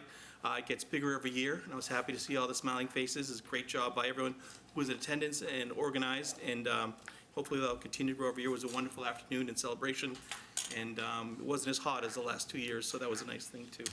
Thank you, Mr. Chairman. My left. Jim. Thank you, Mr. Chairman. I have a fire department subcommittee report, but I just want to echo what the two previous gentlemen said. I got to introduce my grandson to how Burlington functions. I got to bring him to the Dottie's celebration, the street naming. I got to bring him to the Common for the Pride celebration. Joe, don't feel bad. I have a hard time saying MWRA all the time. So, but no, it was just a great day. Like you said, until it rained, but my front lawn looked like that. But no, Saturday was just one of those Burlington days where people were together, here or there, but we were together and celebrating parts of our town and parts of our residents. With regards to the fire department, in the month of May, they responded to 435 calls. Again, they're just very, very busy. Of those calls, the highlights were a 4-acre brush fire that they had to extinguish. They got, the fire department got special recognition from Leahy Clinic for medical care for a stroke patient because of the paramedics' quick response and treatment. So that's another great thing with the ALS that we started. Leahy said that that is the reason why this patient is doing so well. They received, and the timeline from the 911 call to the actual intervention and medication was 29 minutes. So that was the golden hour, so to speak, when the strokes. Within 29 minutes, they beat that golden hour by half. They sent mutual aid to Wakefield for a 4-alarm pizza and apartment fire. Engine 2 went to Billerica for an apartment fire. And Engine 1 went to Bedford for a major gas line disruption. Also, the Department of Fire Services brought the live fire trailer out for training, and the BPD and BFD did rescue task force training throughout the month of May. The little blood drive competition too recent. Would you I have that haven't got the idea? results on that. Okay. The Battle of the Badges blood drive. Yeah, that was yesterday, I believe, and it was Saturday, and I didn't get the, was it Friday? It was Friday, I'm sorry. And did you say they went to Wakefield for a pizza fire? Pizza shop, Oh, okay. apartment fire. Pizza fire. Some jalapenos get out of control on a pie. That's just making pizza. 4-alarm pizza shop, Okay, Wonder who the cook was. apartment fire. okay, all right. Thank you, Jim. Some hot pizza. Yeah. Well said. Can I go to you? No, you haven't. I didn't think so. He tried, he said he tried. He was like, we're all set. Good job, everyone. Yeah, I'll keep this short. Yes, I will. You keep interrupting me, it'll be longer. Our comms report draft has come in from our research initiative. We should be hopefully hearing from them, I think, at our next meeting, if not shortly thereafter. I'm very excited to discuss this with the board and the community. A lot of work. I mean, you know, I think there was 700 community surveys collected. I think everyone from here to the DPW and back again were interviewed in terms of staff and elected officials. So a lot of effort went into this. I'm very much looking forward to discussing the results with everybody. Circling all the way back to the beginning of this meeting, town meeting did approve $20,000 for us to do some DEI education and efforts, and that is something that we're going to do. I mean, we wouldn't have put a warrant article in place if we felt like we weren't going to do it. You know, so there are efforts on that front, and you know, we are working diligently to make that happen. 4th of July, it's right around the corner. Very excited. It's going to be a great year. Praying for great weather. We'll be on the 4th. We start at 11 a.m. We got a great lineup. We've got a Venmo this year that you'll be seeing social media about. Please give. Actually, I don't think I can say that out loud. Lisa's not here anymore. I take that back. I rescind that last. Strike that from the record. Got to be careful about how I use my authority as a select board member when it comes to my role on that committee. And then I'll start now because why not? February is our 225th anniversary. We've heard a lot about it thus far. and we're going to be hearing a lot more about it because, again, town meeting had approved some funding for us to get that underway, and that is not off our radar. So some good stuff coming up this summer. We're going to reach out to that group. We do. To help promote their own event. Yes. Thank you, Nick. Thank you, everyone. You know, ordinarily, I use this portion of our meetings to report on positive, feel-good items of interest. Unfortunately, tonight I feel compelled to speak about news reports from last week, talked about earlier, that indicated... Closer? Yeah. Sorry. Oh, thank you.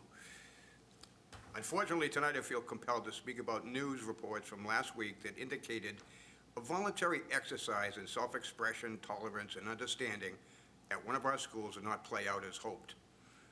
Bullying, intimidation, and harassment is not welcome in our community and shall not be tolerated by this administration. Burlington is much better than that. As a lifelong resident of Burlington, I've always felt that we were unique in many ways and that our diversity makes us a stronger community.